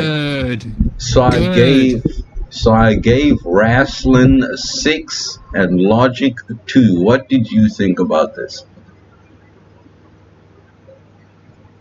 Did the returning of Tegan Knox play into factor of the actual ending? Sort of, yeah. Candice LeRae was stunned that she came back, and Okay. you know. Okay. So it's a distraction Yeah, finish then. distraction finish. I didn't really like that. I'm fine with it because I think it was Candice herself who basically caused the injury to happen to Tegan Knox, which basically took her off TV for the past few months or the past half a year or. So that to me is basically continuation of where they left off in their feud. Yeah. So I kind of like that. But I'm not a fan of distraction finishes because it takes away from the actual match itself. Okay. But I will give this a pass because it technically does count as a continuation. And comeuppance, just a little bit of comeuppance from Tegan to Candice. How's for that the injury they caused? How's that for long-term storytelling? Yeah, there we go. Yeah. Yeah. So. Yeah. Those are playing a long time in What?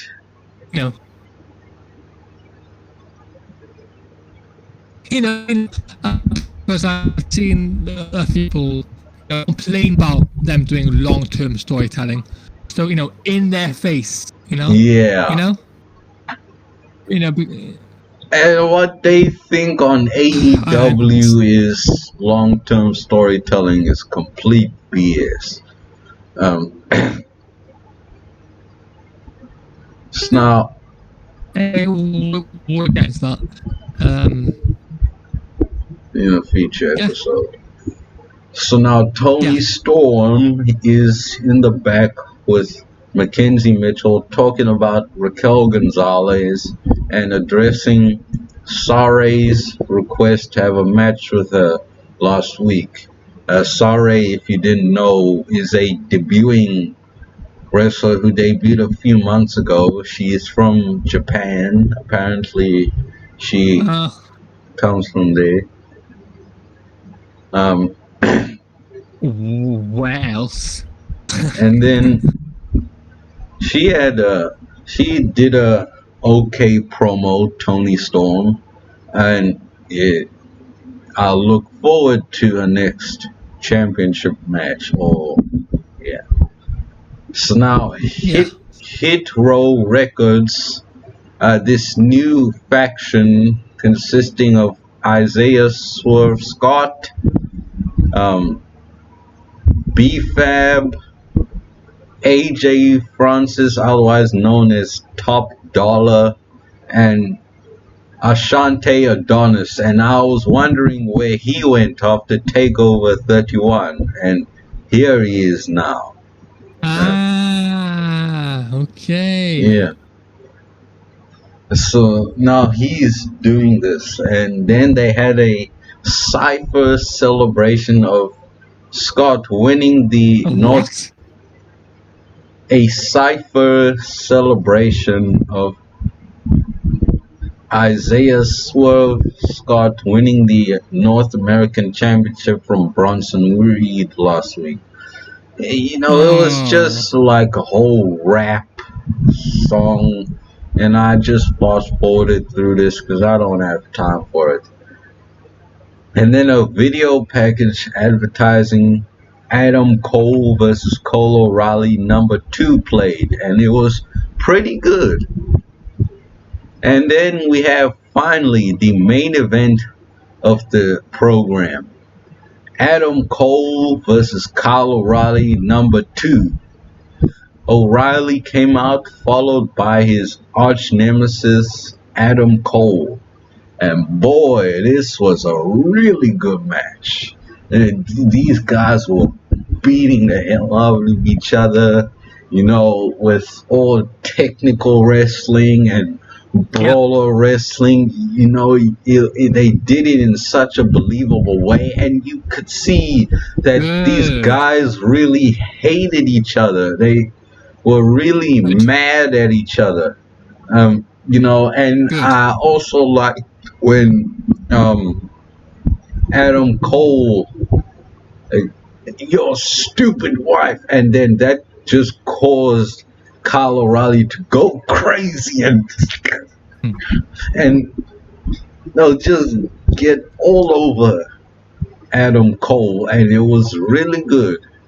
So Rasslin I gave a 10 and Logic a 9. What do you think about that? Okay. It sounds good to me.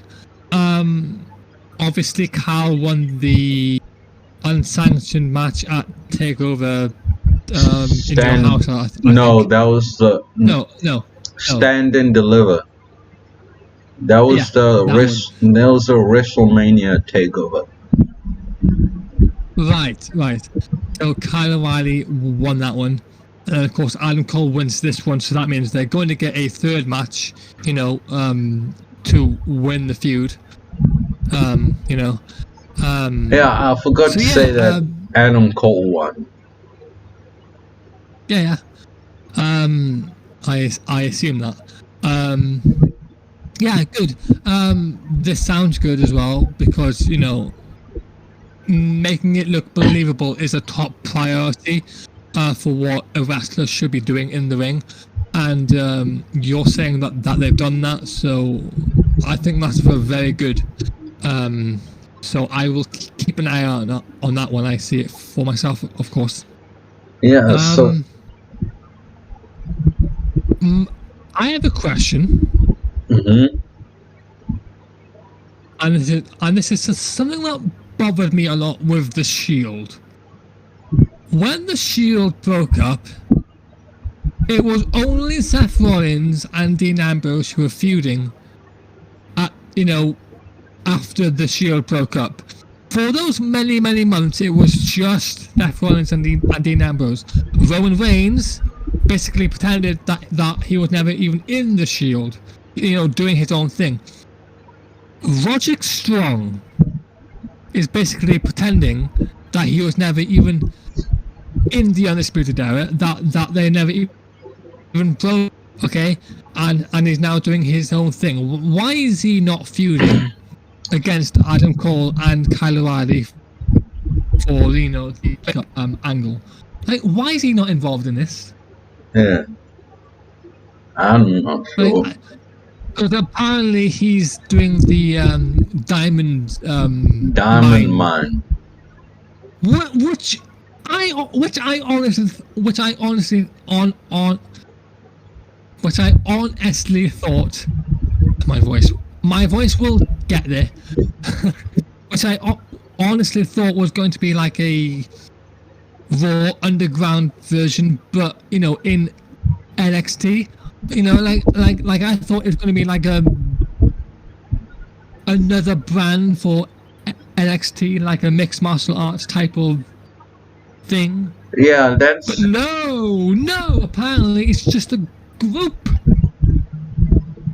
Yeah. Like, how was I supposed to think that what it was going to be was going to be when the pros and the vignettes, the video package, things like were basically like telling me and showing me like of a gym and people working out and like, how am I supposed to believe that that's going to be a new debuting group? And it didn't make any sense, Kgabo. Yeah. Like, what they were teasing isn't what they gave us, But other than that, this was a good show, a good episode of NXT. So overall, this whole program gets Rasslin an 8 and Logic a 7. So yeah. Okay. When's the next takeover? I'm not sure. They haven't announced it yet. No? No. Okay. Well, I'll assume then maybe around SummerSlam. Yeah, most probably. Because Kyle O'Reilly and Adam Cole, they're now 1-1 each. So I'm assuming their next match, which should be their final match now, is going to be on the next takeover in like a steel cage or whatever. Yeah. So I'm hoping that that's the case, but I don't know. So we'll see. Yeah. So, Joshua James Jenkins, are you ready? Yes. We are now at the 2-hour mark, and we are getting to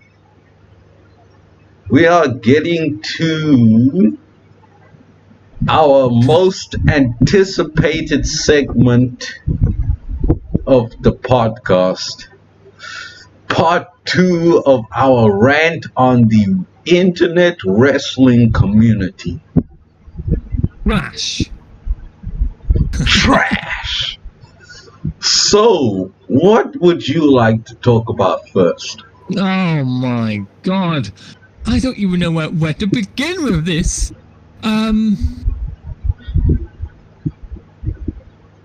Okay, you know what? Yeah, we'll begin with the behavior in which people discuss certain topics on there. Like, for example, the respectability of one person talking to the other. Yeah. There's barely any respect amongst wrestling fans online. Yeah. I'm going to be honest. There's a lot more. There's a lot more distrust than there is respect. Because it's usually like, oh, you said this about this. Oh, well, I disagree, and what you said is bullshit. Why can't we just get to the point of saying, okay, you said this, okay, I respect your opinion, now please respect mine? Yeah. Why can't we get to that stage? Why do we have to argue? Like, why? Exactly. Like, nobody wants to have like a civil conversation. Like, oh, you are an idiot. You're a mark. Yeah. You know, the term mark should actually be a slur used exclusively by wrestlers or people involved in the wrestling business for more than at least 5 years. I never want to hear that word ever again. Yeah. Like, why was that ever picked up as a word to be used to describe a wrestling fan? I don't understand. Like, how did that even happen? Originally, a mark in marks were all the wrestling fans. In fact, it still is. We're all marks. We think we know about the business, but we really don't until we actually get in the business. Back then, it was all the fans that actually believed in what was going on and thought it was real, so they were the marks. The people that knew a little bit more about it were the smart marks. And then there are smarks and anti-smarks, and I have no idea what that means. Nor do I care. Trash. But that whole word should be like a slur, only used by wrestlers. Yeah, I mean, why can't we just call it for what we are, right? Fans. Yeah. Like, why we have to call it marks and smarks and geeks, and like, why can't we just call it for what we are, fans? Like you have certain things that I might disagree with, but I respect it because that's your opinion. Yeah. Why can't that be the way? Remember, just a few short weeks ago, right, at around WrestleMania 37, right? Yeah. When I got attacked, I got viciously attacked, right? Which made me explode on Twitter, which made me want to delete it, but I didn't. I instead went private, which was the best choice I made about it. All I said was Sasha Banks and Bianca Belair is not the main event because the actual end is the final match of Night 2. So that's all I said. That was my opinion, right? And then what did I get in return for putting that out there? Everybody jumped on me. Doesn't make any sense. Yeah, everybody like, oh, that doesn't make any sense. You're not making any sense. The main event on look, night 1 has a main event, right? The last match of night 1 is a main event. They have 2 main events. Everybody was just jumping on board, attacking me, like just trying to put me down. I'm like, if one more person says this nonsense to me, right, I'm going to just turn off, because I am not going down this road. I am not going down it, even though I technically did, because I exploded, and I even pissed off me. I don't know why. And then you got embarrassed somehow, which pissed me off because it had nothing to do with you. But anyway, I have moved past that, Kgabo, so Yeah. shake hands, you know, all is forgiven. I don't know why I got attacked. I don't understand. No, nobody even wanted to see it from my perspective. Like they were trying to get me to see it from theirs, which I did. But there's no such thing as two main events. There's no such thing as two main events. Look, because there is only one main event. That's why it's called a main event. It's the last match of the program or pay-per-view.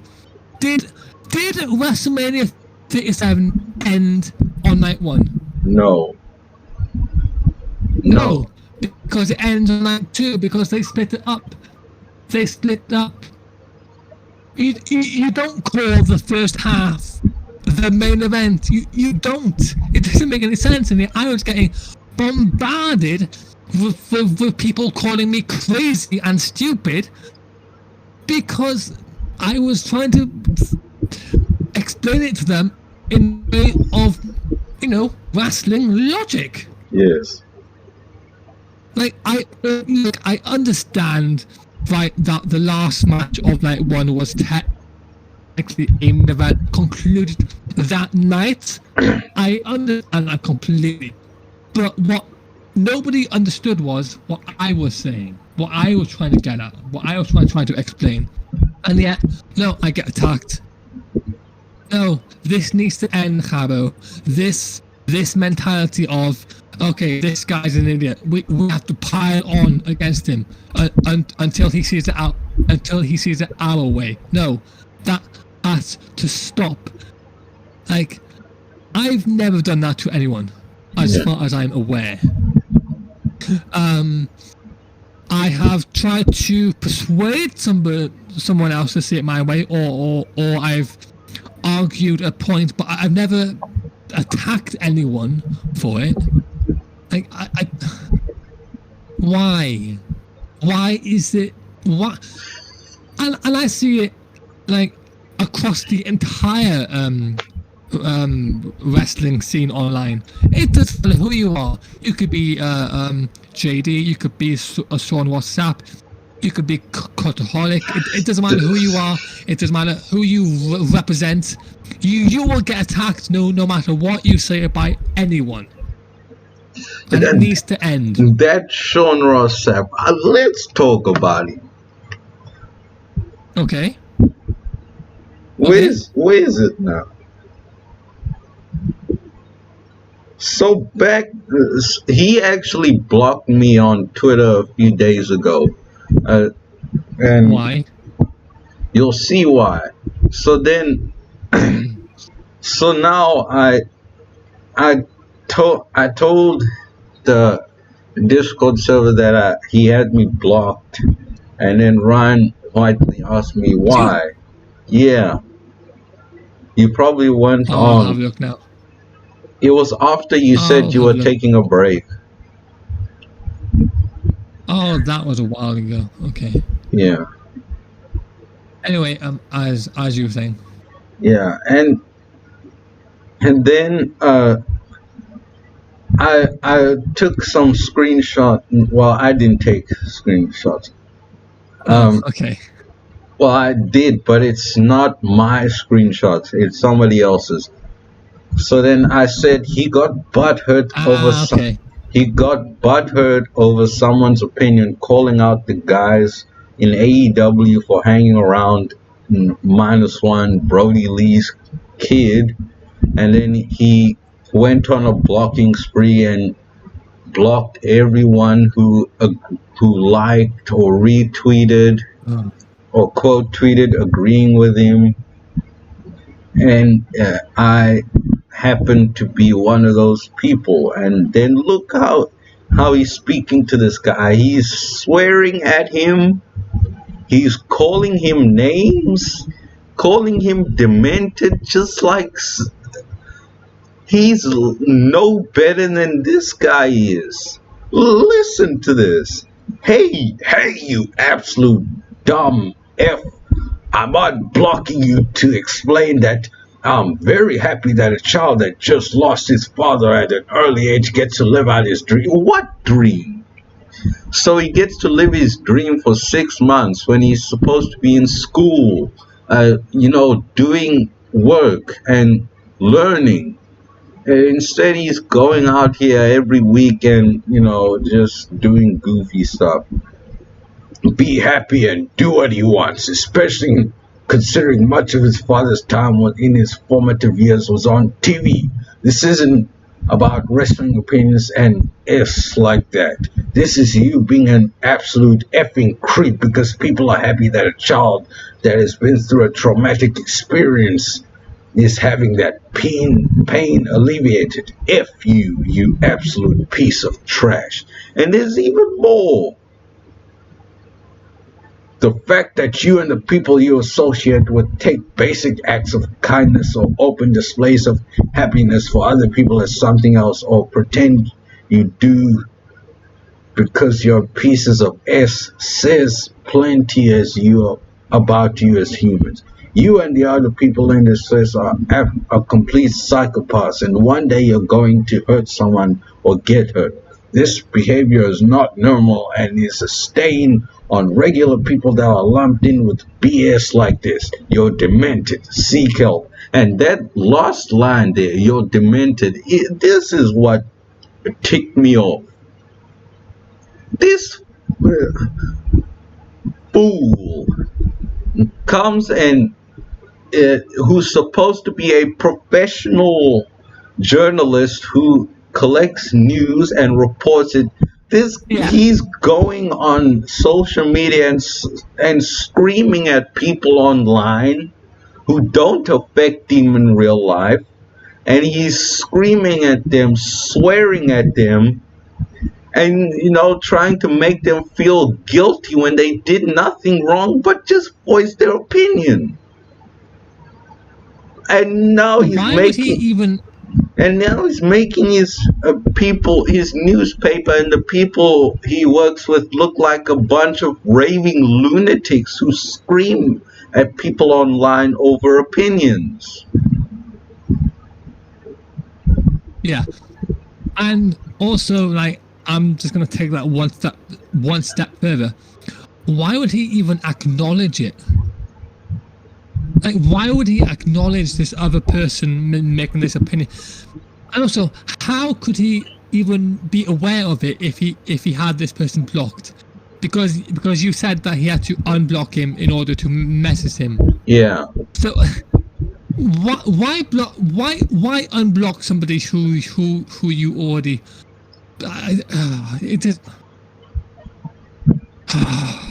That mentality needs to just stop. Yes.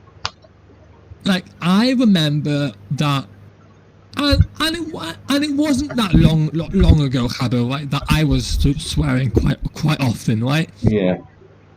But to my knowledge, I was never targeting I technically did that one time with JD.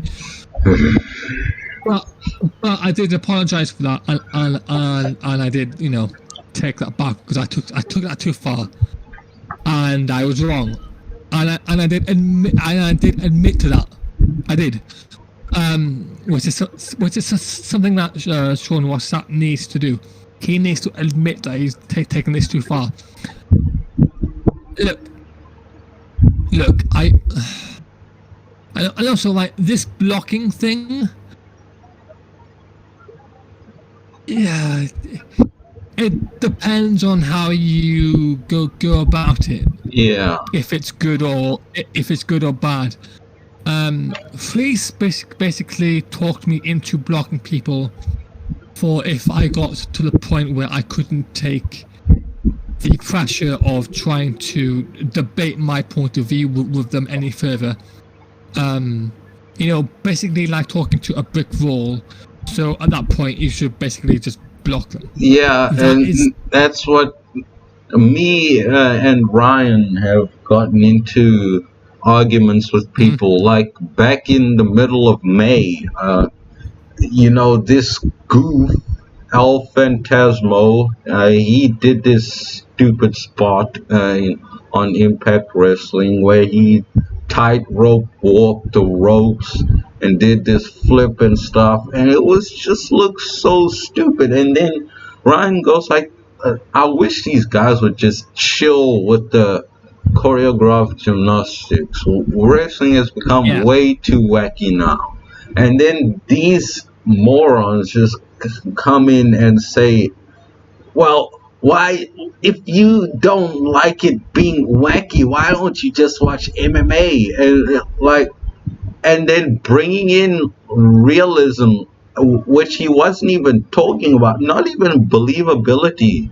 He wasn't even talking about that, and he was making up a point that was never made, just to try and challenge his opinion. Well, why, if you don't like his opinion, then just block him. And also, if you don't have anything to say about what he's specifically talking about, then don't put yourself in the position to basically talk to be in that discussion.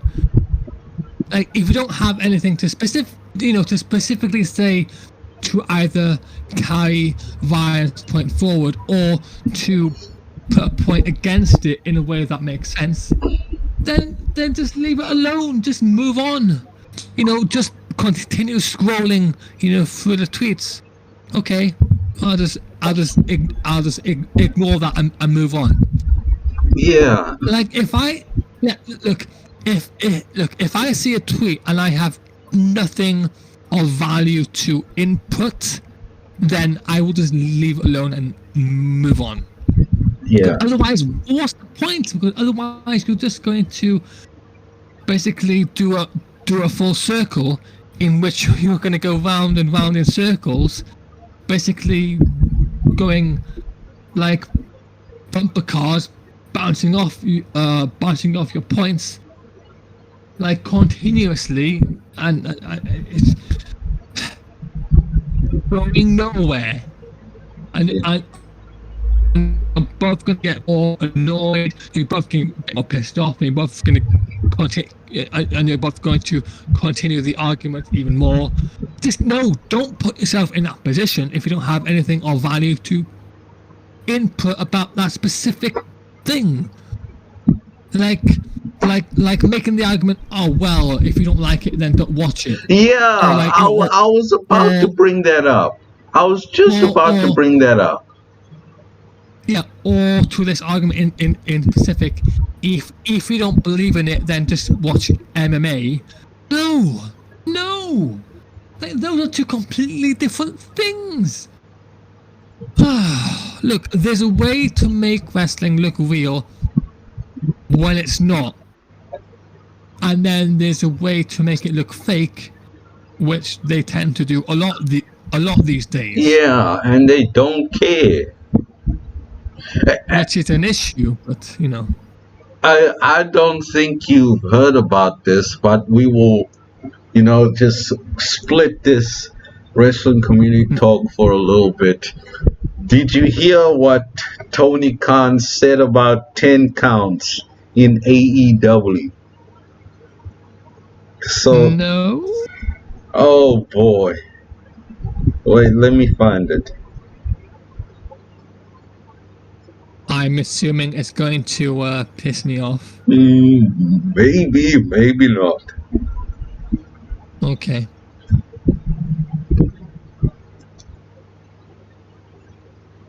So if you're having like a Young Bucks match who seem very lax when it comes to paying attention to the rules, or you see a referee like Rick Knox not counting stuff, that double teams that are going on or people out on the floor. Don't you think that takes away from the psychology of the matches? Or maybe a better idea is to just announce the tag match as a tornado match from the beginning, so we know as fans that the rules don't necessarily apply to this match? Well, we do a lot of. We've done tornado tags, and I've done a good number of tornado tags. I generally don't think like enforcing the 10 count is the first thing people are coming to mind when we're seeing like an exciting Young Bucks match. But it's something to take into consideration for sure. I got to say that like Young Bucks versus Eddie Kingston and Jon Moxley, I had never heard one person complain about the 10 count. Young Bucks versus Phoenix and Penta, like I don't think that's what people are thinking about. I've got more important things to talk about in the card tonight, honestly. So we've got a pretty stacked card with we haven't even gotten to the TNT Championship. That's what he said.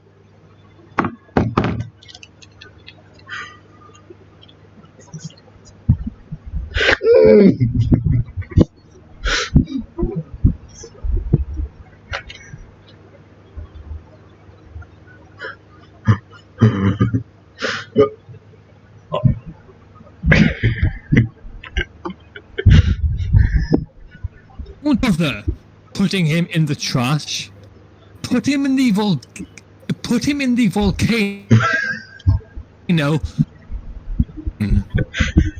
Oh my God. Into molten lava.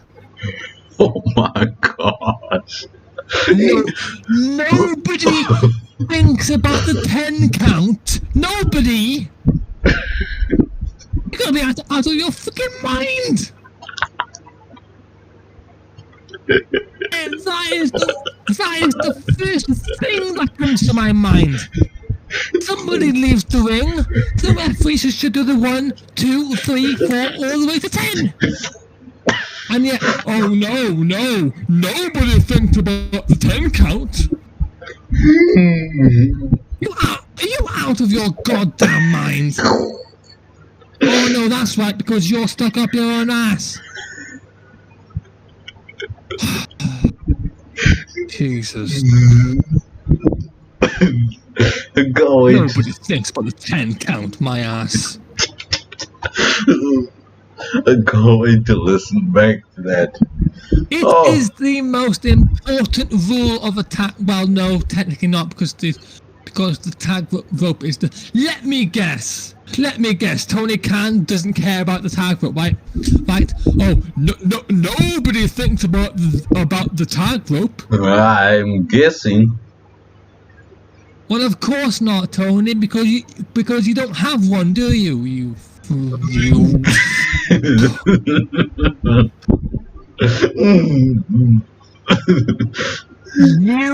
fudge at the winner.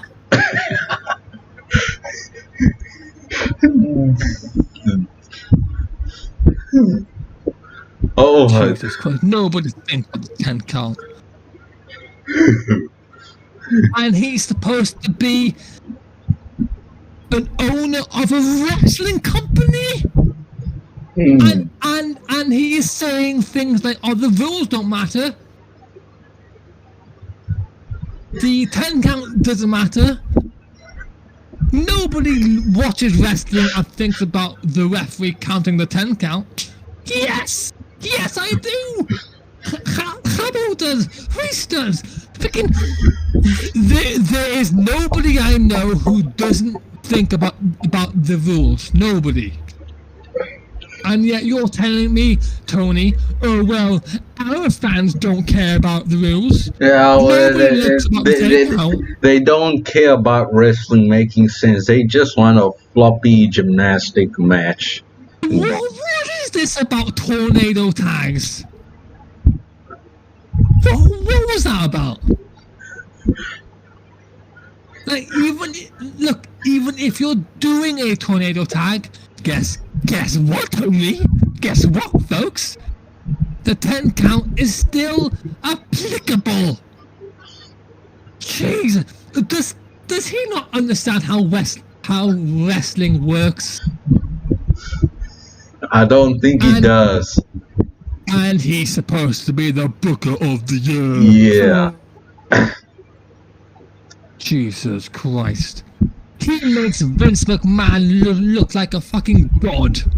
Jesus Christ. Where's the logic in this?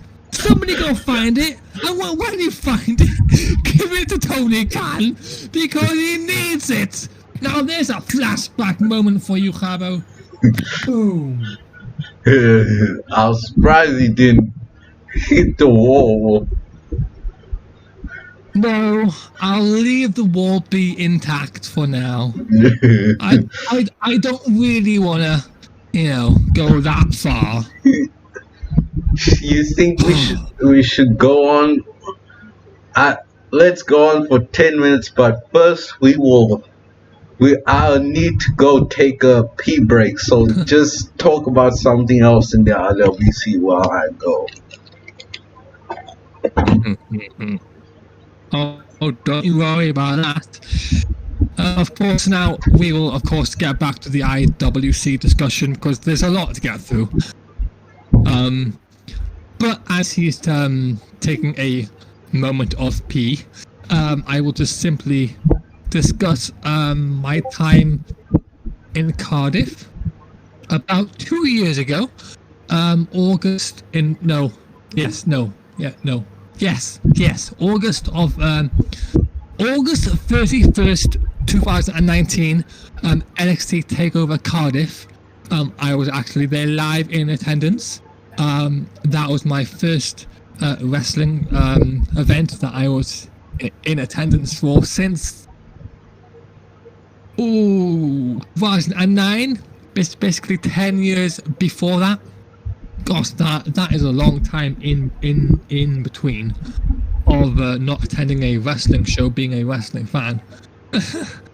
But it is what it is. Of course, I was there in Cardiff for NXT Takeover Cardiff. I was there with Renegade Reese. We were there together. That was the first time we met up, of course. And also, that was the actual, event for Takeover that made me fall in love with Tyler Bate and Walter. They put on probably one of the best matches in NXT history, if not probably in the top 100 best matches in the history of wrestling, period. In fact, you know what? No, I would put it in the top 50 matches of wrestling, period. But of course, that's my opinion. You don't need to jump on board and try and take me down because I'm saying this, because wrestling is subjective, which is a topic of the IWC, which we'll get into next. Subjectivity. How much has Kgabo had to drink today? It shouldn't take him this long to take a pee break. But yeah, in about a week or maybe 2 weeks time from now, I'll be starting up the Wrestling Against the World podcast. So that's going to be interesting. Hello, Kgabo, you have returned. So what were you? You probably feel a lot more refreshed now, right? Yeah. I probably wasn't gonna be able to go much longer, but now I'm fine. good. You took your moment of piss. That is absolutely fine. I was just discussing when I was in NXT Takeover Cardiff, but you'll hear that on the playback. I also mentioned that we were about to discuss the topic of subjectivity when it comes to the IWC. Yeah. I thought that would be a good topic to get into now. Wait. Hold on. All right, so we're back on. Sorry for that little disruption. My OBS froze again. Well, not again. This is kind of the first time it's done that. But it froze on me. and that was not nice. So we are going to talk a little bit more for maybe 10 or so minutes, and we are going to talk about subjectivity in wrestling. So would you like to start that discussion? Yes. For example here, I could say that I like... I'm just going to pick any random match that comes to me. For example, Walter against Ilya Dragunov from last year on the NXT episode, where Walter defended the NXT Championship against him, right? Yeah. People claim that was too physical. Okay? Really? Now, yes, I liked it. You liked it. Yeah. I'm quite certain about that. I did like but it. There were many people, such as, for example, oh,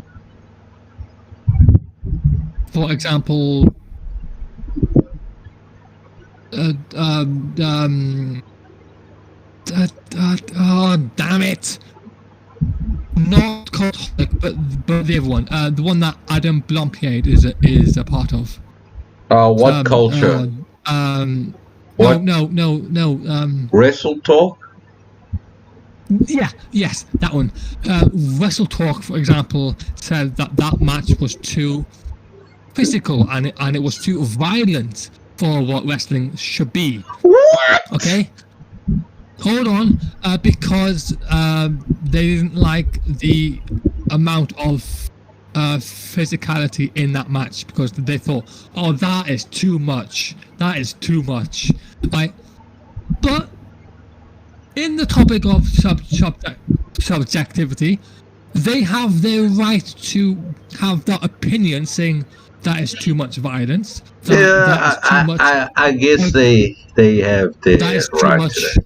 Yeah, that is too much aggression. That is their point of view, okay? I disagree massively, okay? But I'm not going to, call them out for it, okay? But people do call them out for it. Or, for example, when you, Kgabo, said the triple threat match at WrestleMania between Edge, Daniel Bryan, and Roman Reigns, they had too many spots on the outside, for example. Okay? Did I say that? Well, you said something like that. I don't know.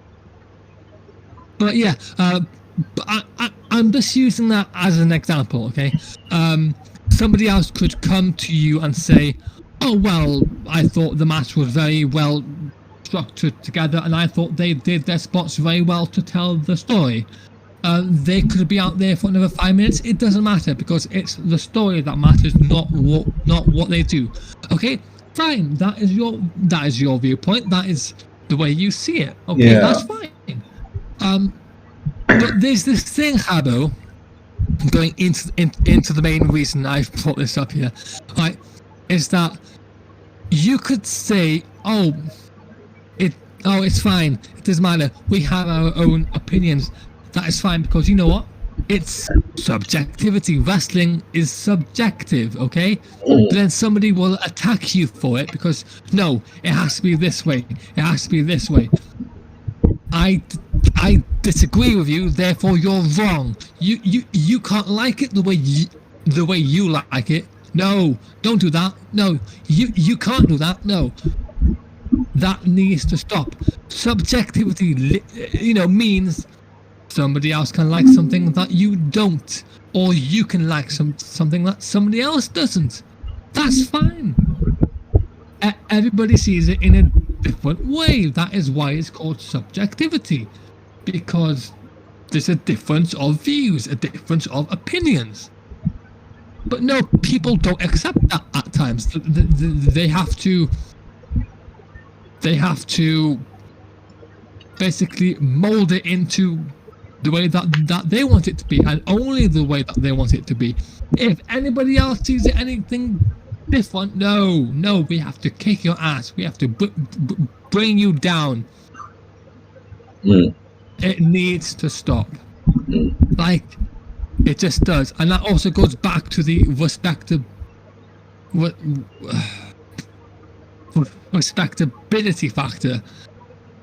Like, just try and get along. Like, I will not get along with everyone. I understand that, because I will not agree with everything that everyone has to say. That is just the way that it's going to be. Okay? And not everyone will agree with what I have to say. That is just the way it is. Okay?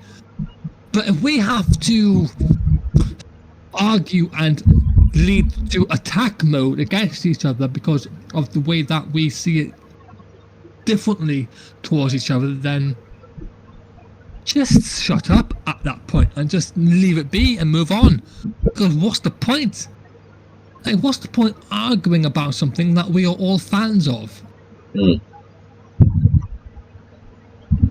Like, I understand having a debate, okay, about, okay, you don't like this, fine, but here's why I like this. Okay, fine. Okay, cool. You explained your reason, I've explained my reason.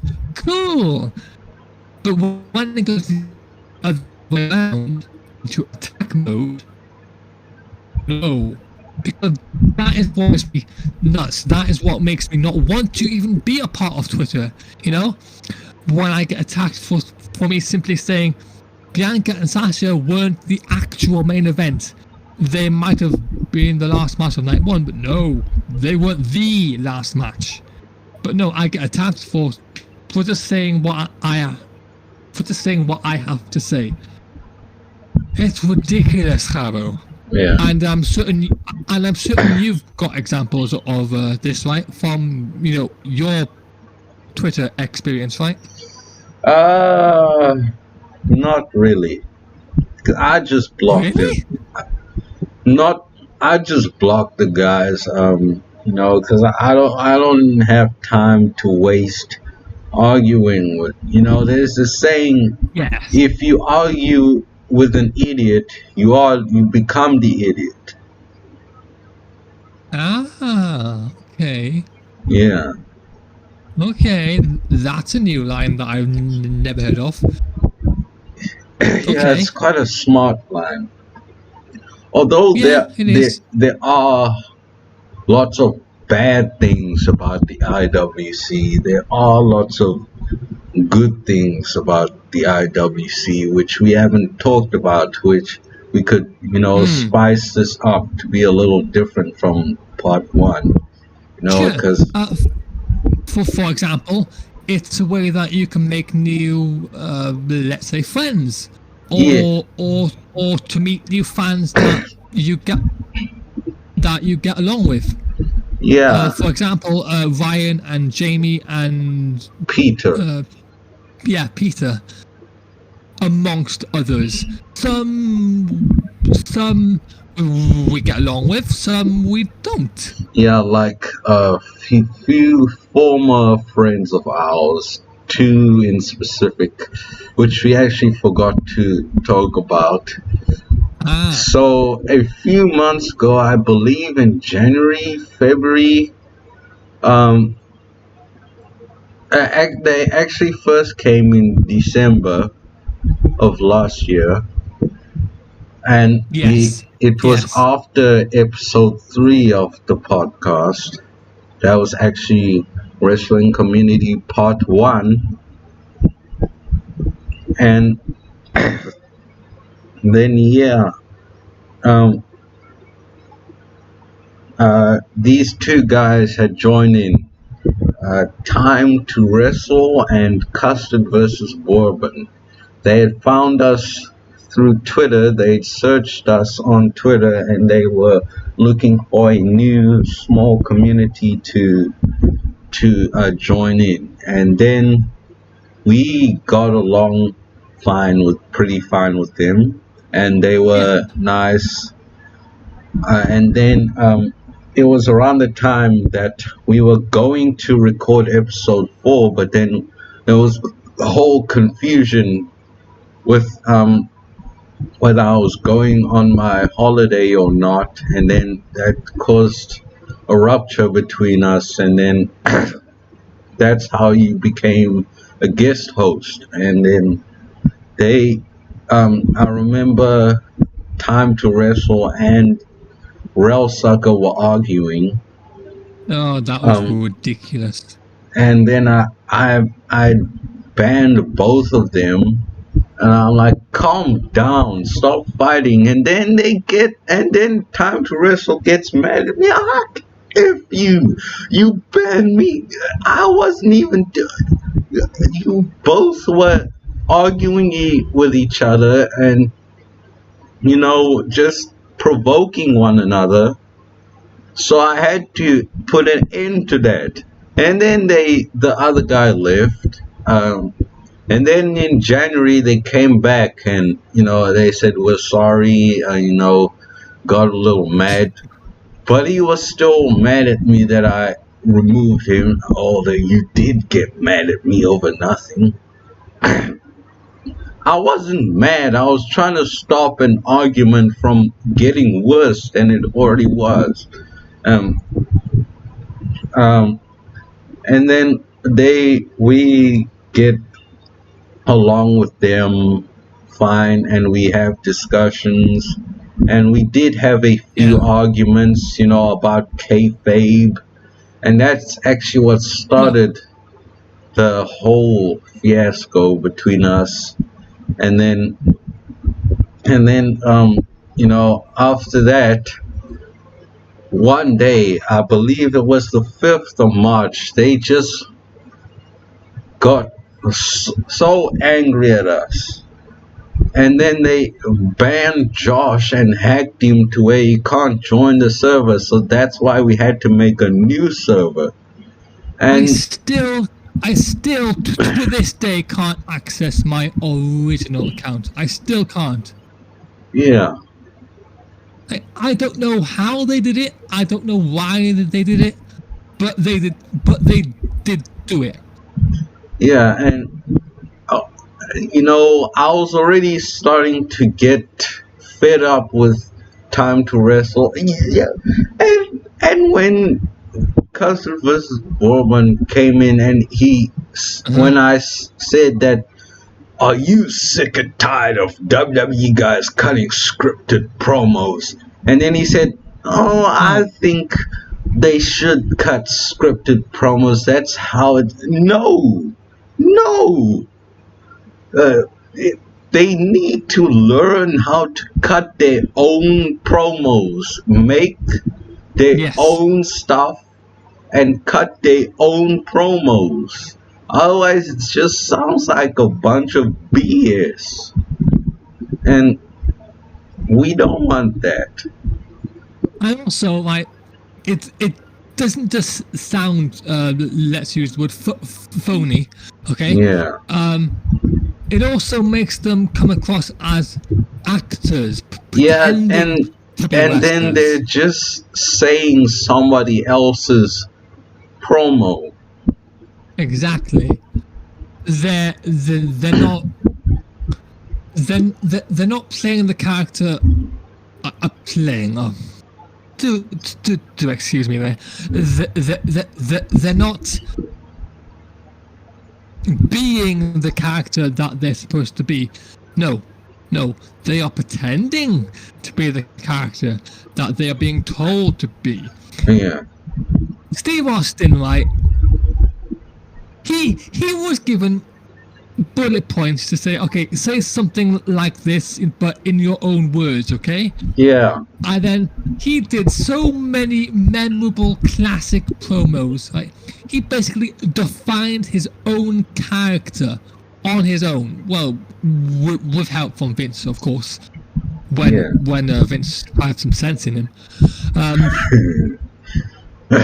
But yeah, if you don't get your chance to basically try and adapt your own character on your own,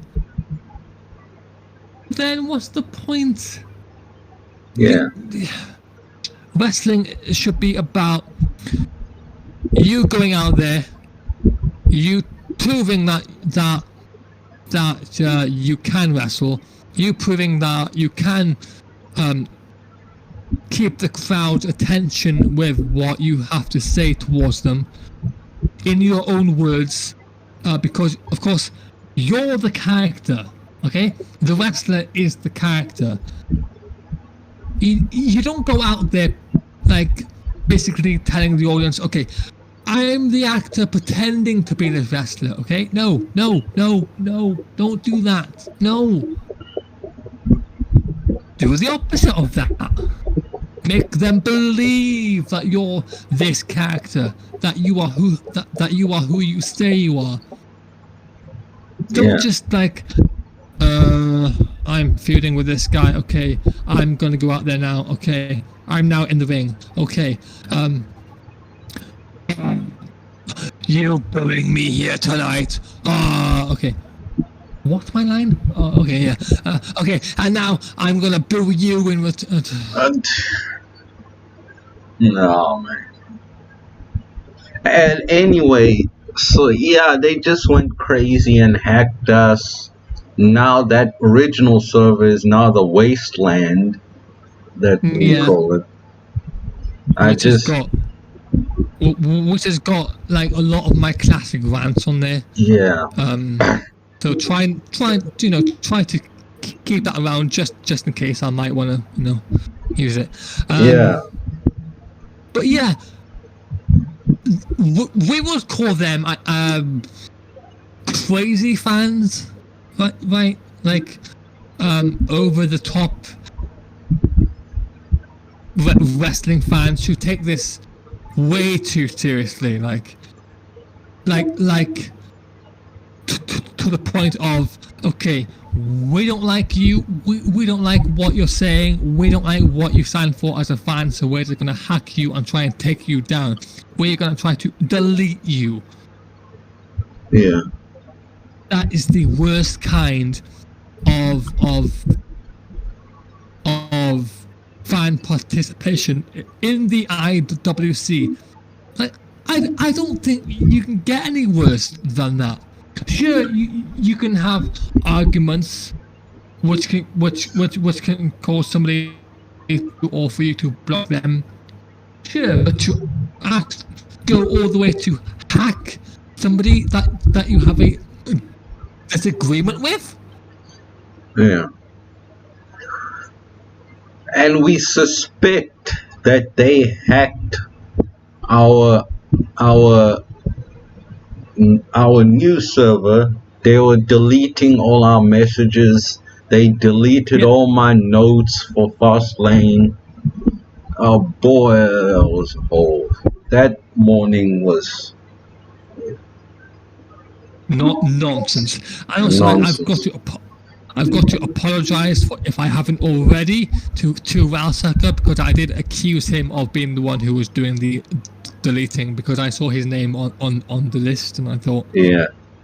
So I do apologize, and I admit that I was in the wrong, because clearly it was one of them.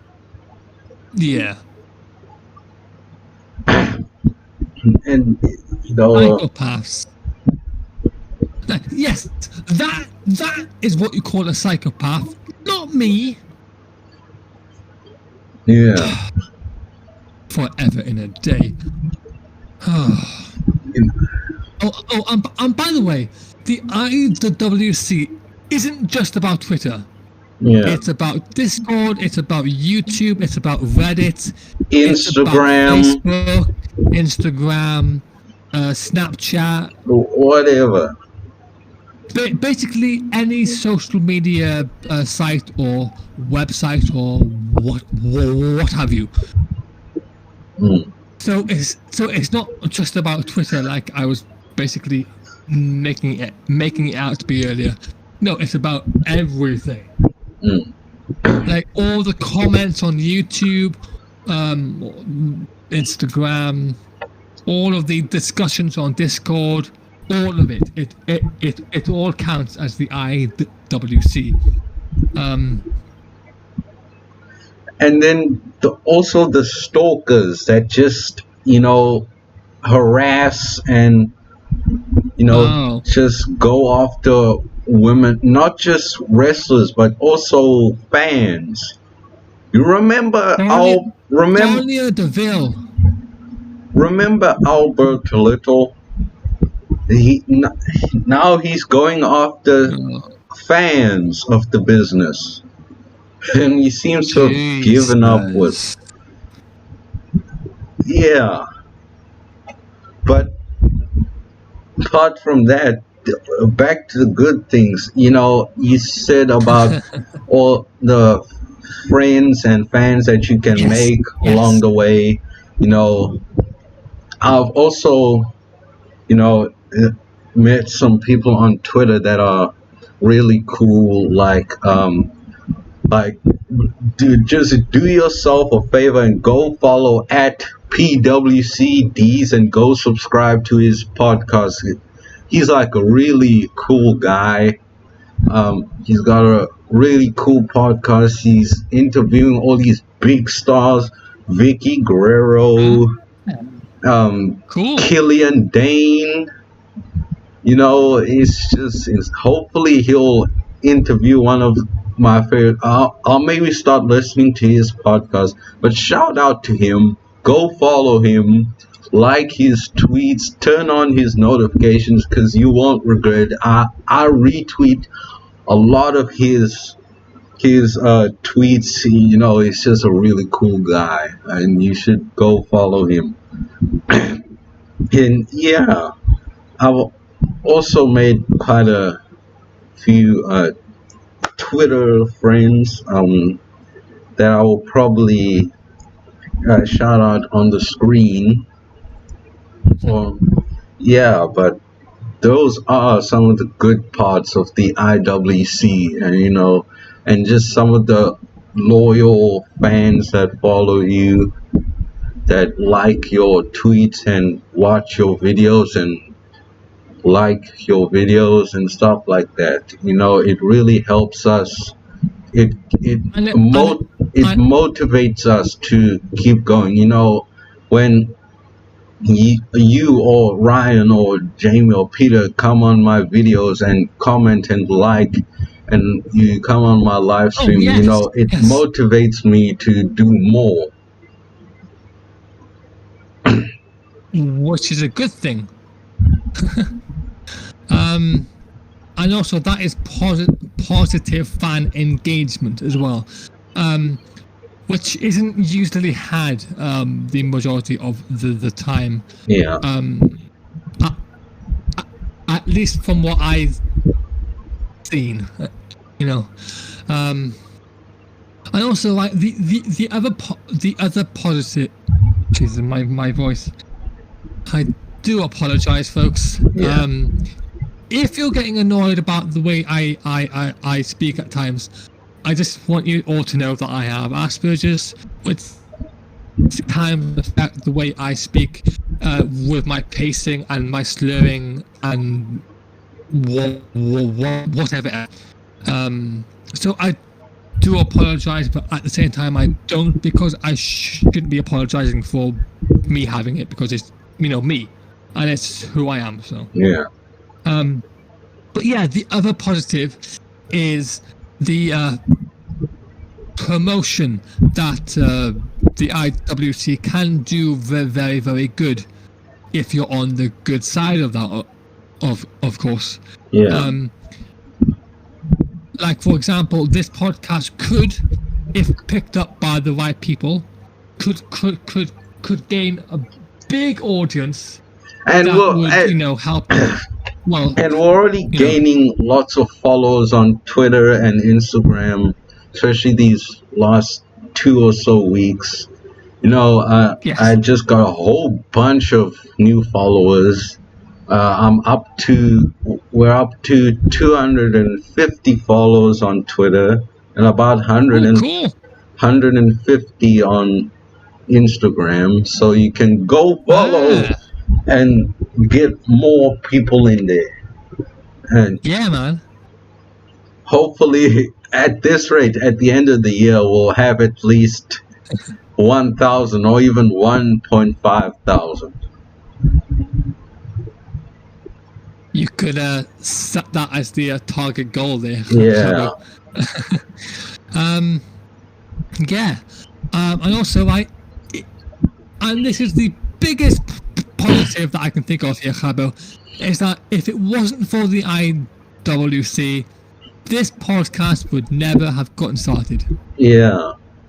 Because you would have never met me, I would have never met you, and this would have never happened, and we wouldn't be speaking here today. Yeah. Even though we did meet on a certain person, negative Discord server. Yeah. But, I'll actually admit, if it wasn't for that server, we wouldn't be talking. And we wouldn't have Ryan here, who's one of our loyal followers on here. Yes. And also, he's somebody who I trust, and hopefully we can continue to trust. Now, yes, I have my issues with Ryan sometime last year, but whatever. Moving on. Yeah. I mean, I don't even remember what we were even arguing about. I don't even. It doesn't matter. Yeah. But yeah, Ryan, Jamie, Peter, whoever else we meet along the way. Oh yeah. Also, there's also we've got there's also another guy you should follow. He's the genius Francis Restede. I'm not sure if that's how I pronounce his name. He's also on Twitter. You should go follow him. He just came on our Discord server, and you know, I just it's like it's like he came out of a factory. Just have things that I could, everything that I could like about a person. You know, he's a fellow Cult of Cornet member. He's a fellow F1 fan. He wants wrestling to make sense just like we do. Yeah. Yes. Good man. Good man. Yeah. It's 8:30 now, and I want to close this. So what do you think? Okay. Should we do a wrestling community part 3 down the line? Do you think we need to? I don't know. Maybe. We'll consider it. Time will tell. Yeah. Time will tell. But I will just quickly mention off here as quickly as I can to basically summarize this whole thing, okay? Right. Those psychotic fans who take wrestling too seriously basically will try to take you down. That is the biggest negative I can think of about the IWC. And then it goes down to a little bit better, where you will have fans who will just try to start an argument with you, you know, to try and bring you down. But that's as far as they'll go. They might block you, you might block them, but that's as far as that'll take. Typically, then we go even more upwards to the more positive side now. We have to support one another. Like, even if you disagree, the support and the respect for your opinion will still be there. So that is good. And then we go up even more to the even more positive side, where you'll meet new people to interact with on your day-to-day life. You could even call them friends if you want to, whatever it may be, you know. So yeah, you can basically gain a new social life, I suppose, in a new positive way that you didn't have before. A new perspective on life and all of that. And yeah, so basically you have the deep negative, the negative, the low positive, and the high positive, basically. Yeah. So you have those 4 groups, if you want to put them in the groups, which I have done. So Yeah. So if there's anything I've missed out on the IWC and what it stands for, then just let me know in the comments or whatever. Or don't. I will respect you either way. Yeah. And Jesus. that was episode 16 of Rasslin and Logic.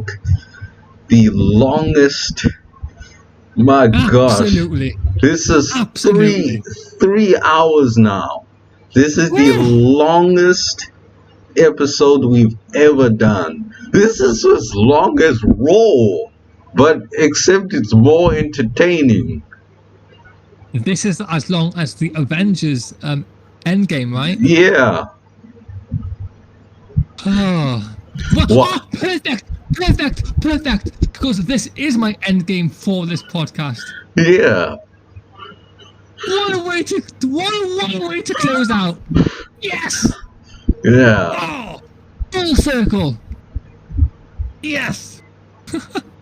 And one more hour, and this would be as long as Zack Snyder's Justice League. Yeah. Give me the Jenkins cut. So I hope you guys enjoyed that episode, and we will see you next week. Me and Rel Sucker will return to the Rasslin and Logic podcast, and I wish Josh a farewell. He will someday he will return to the podcast. Maybe one final wall punch.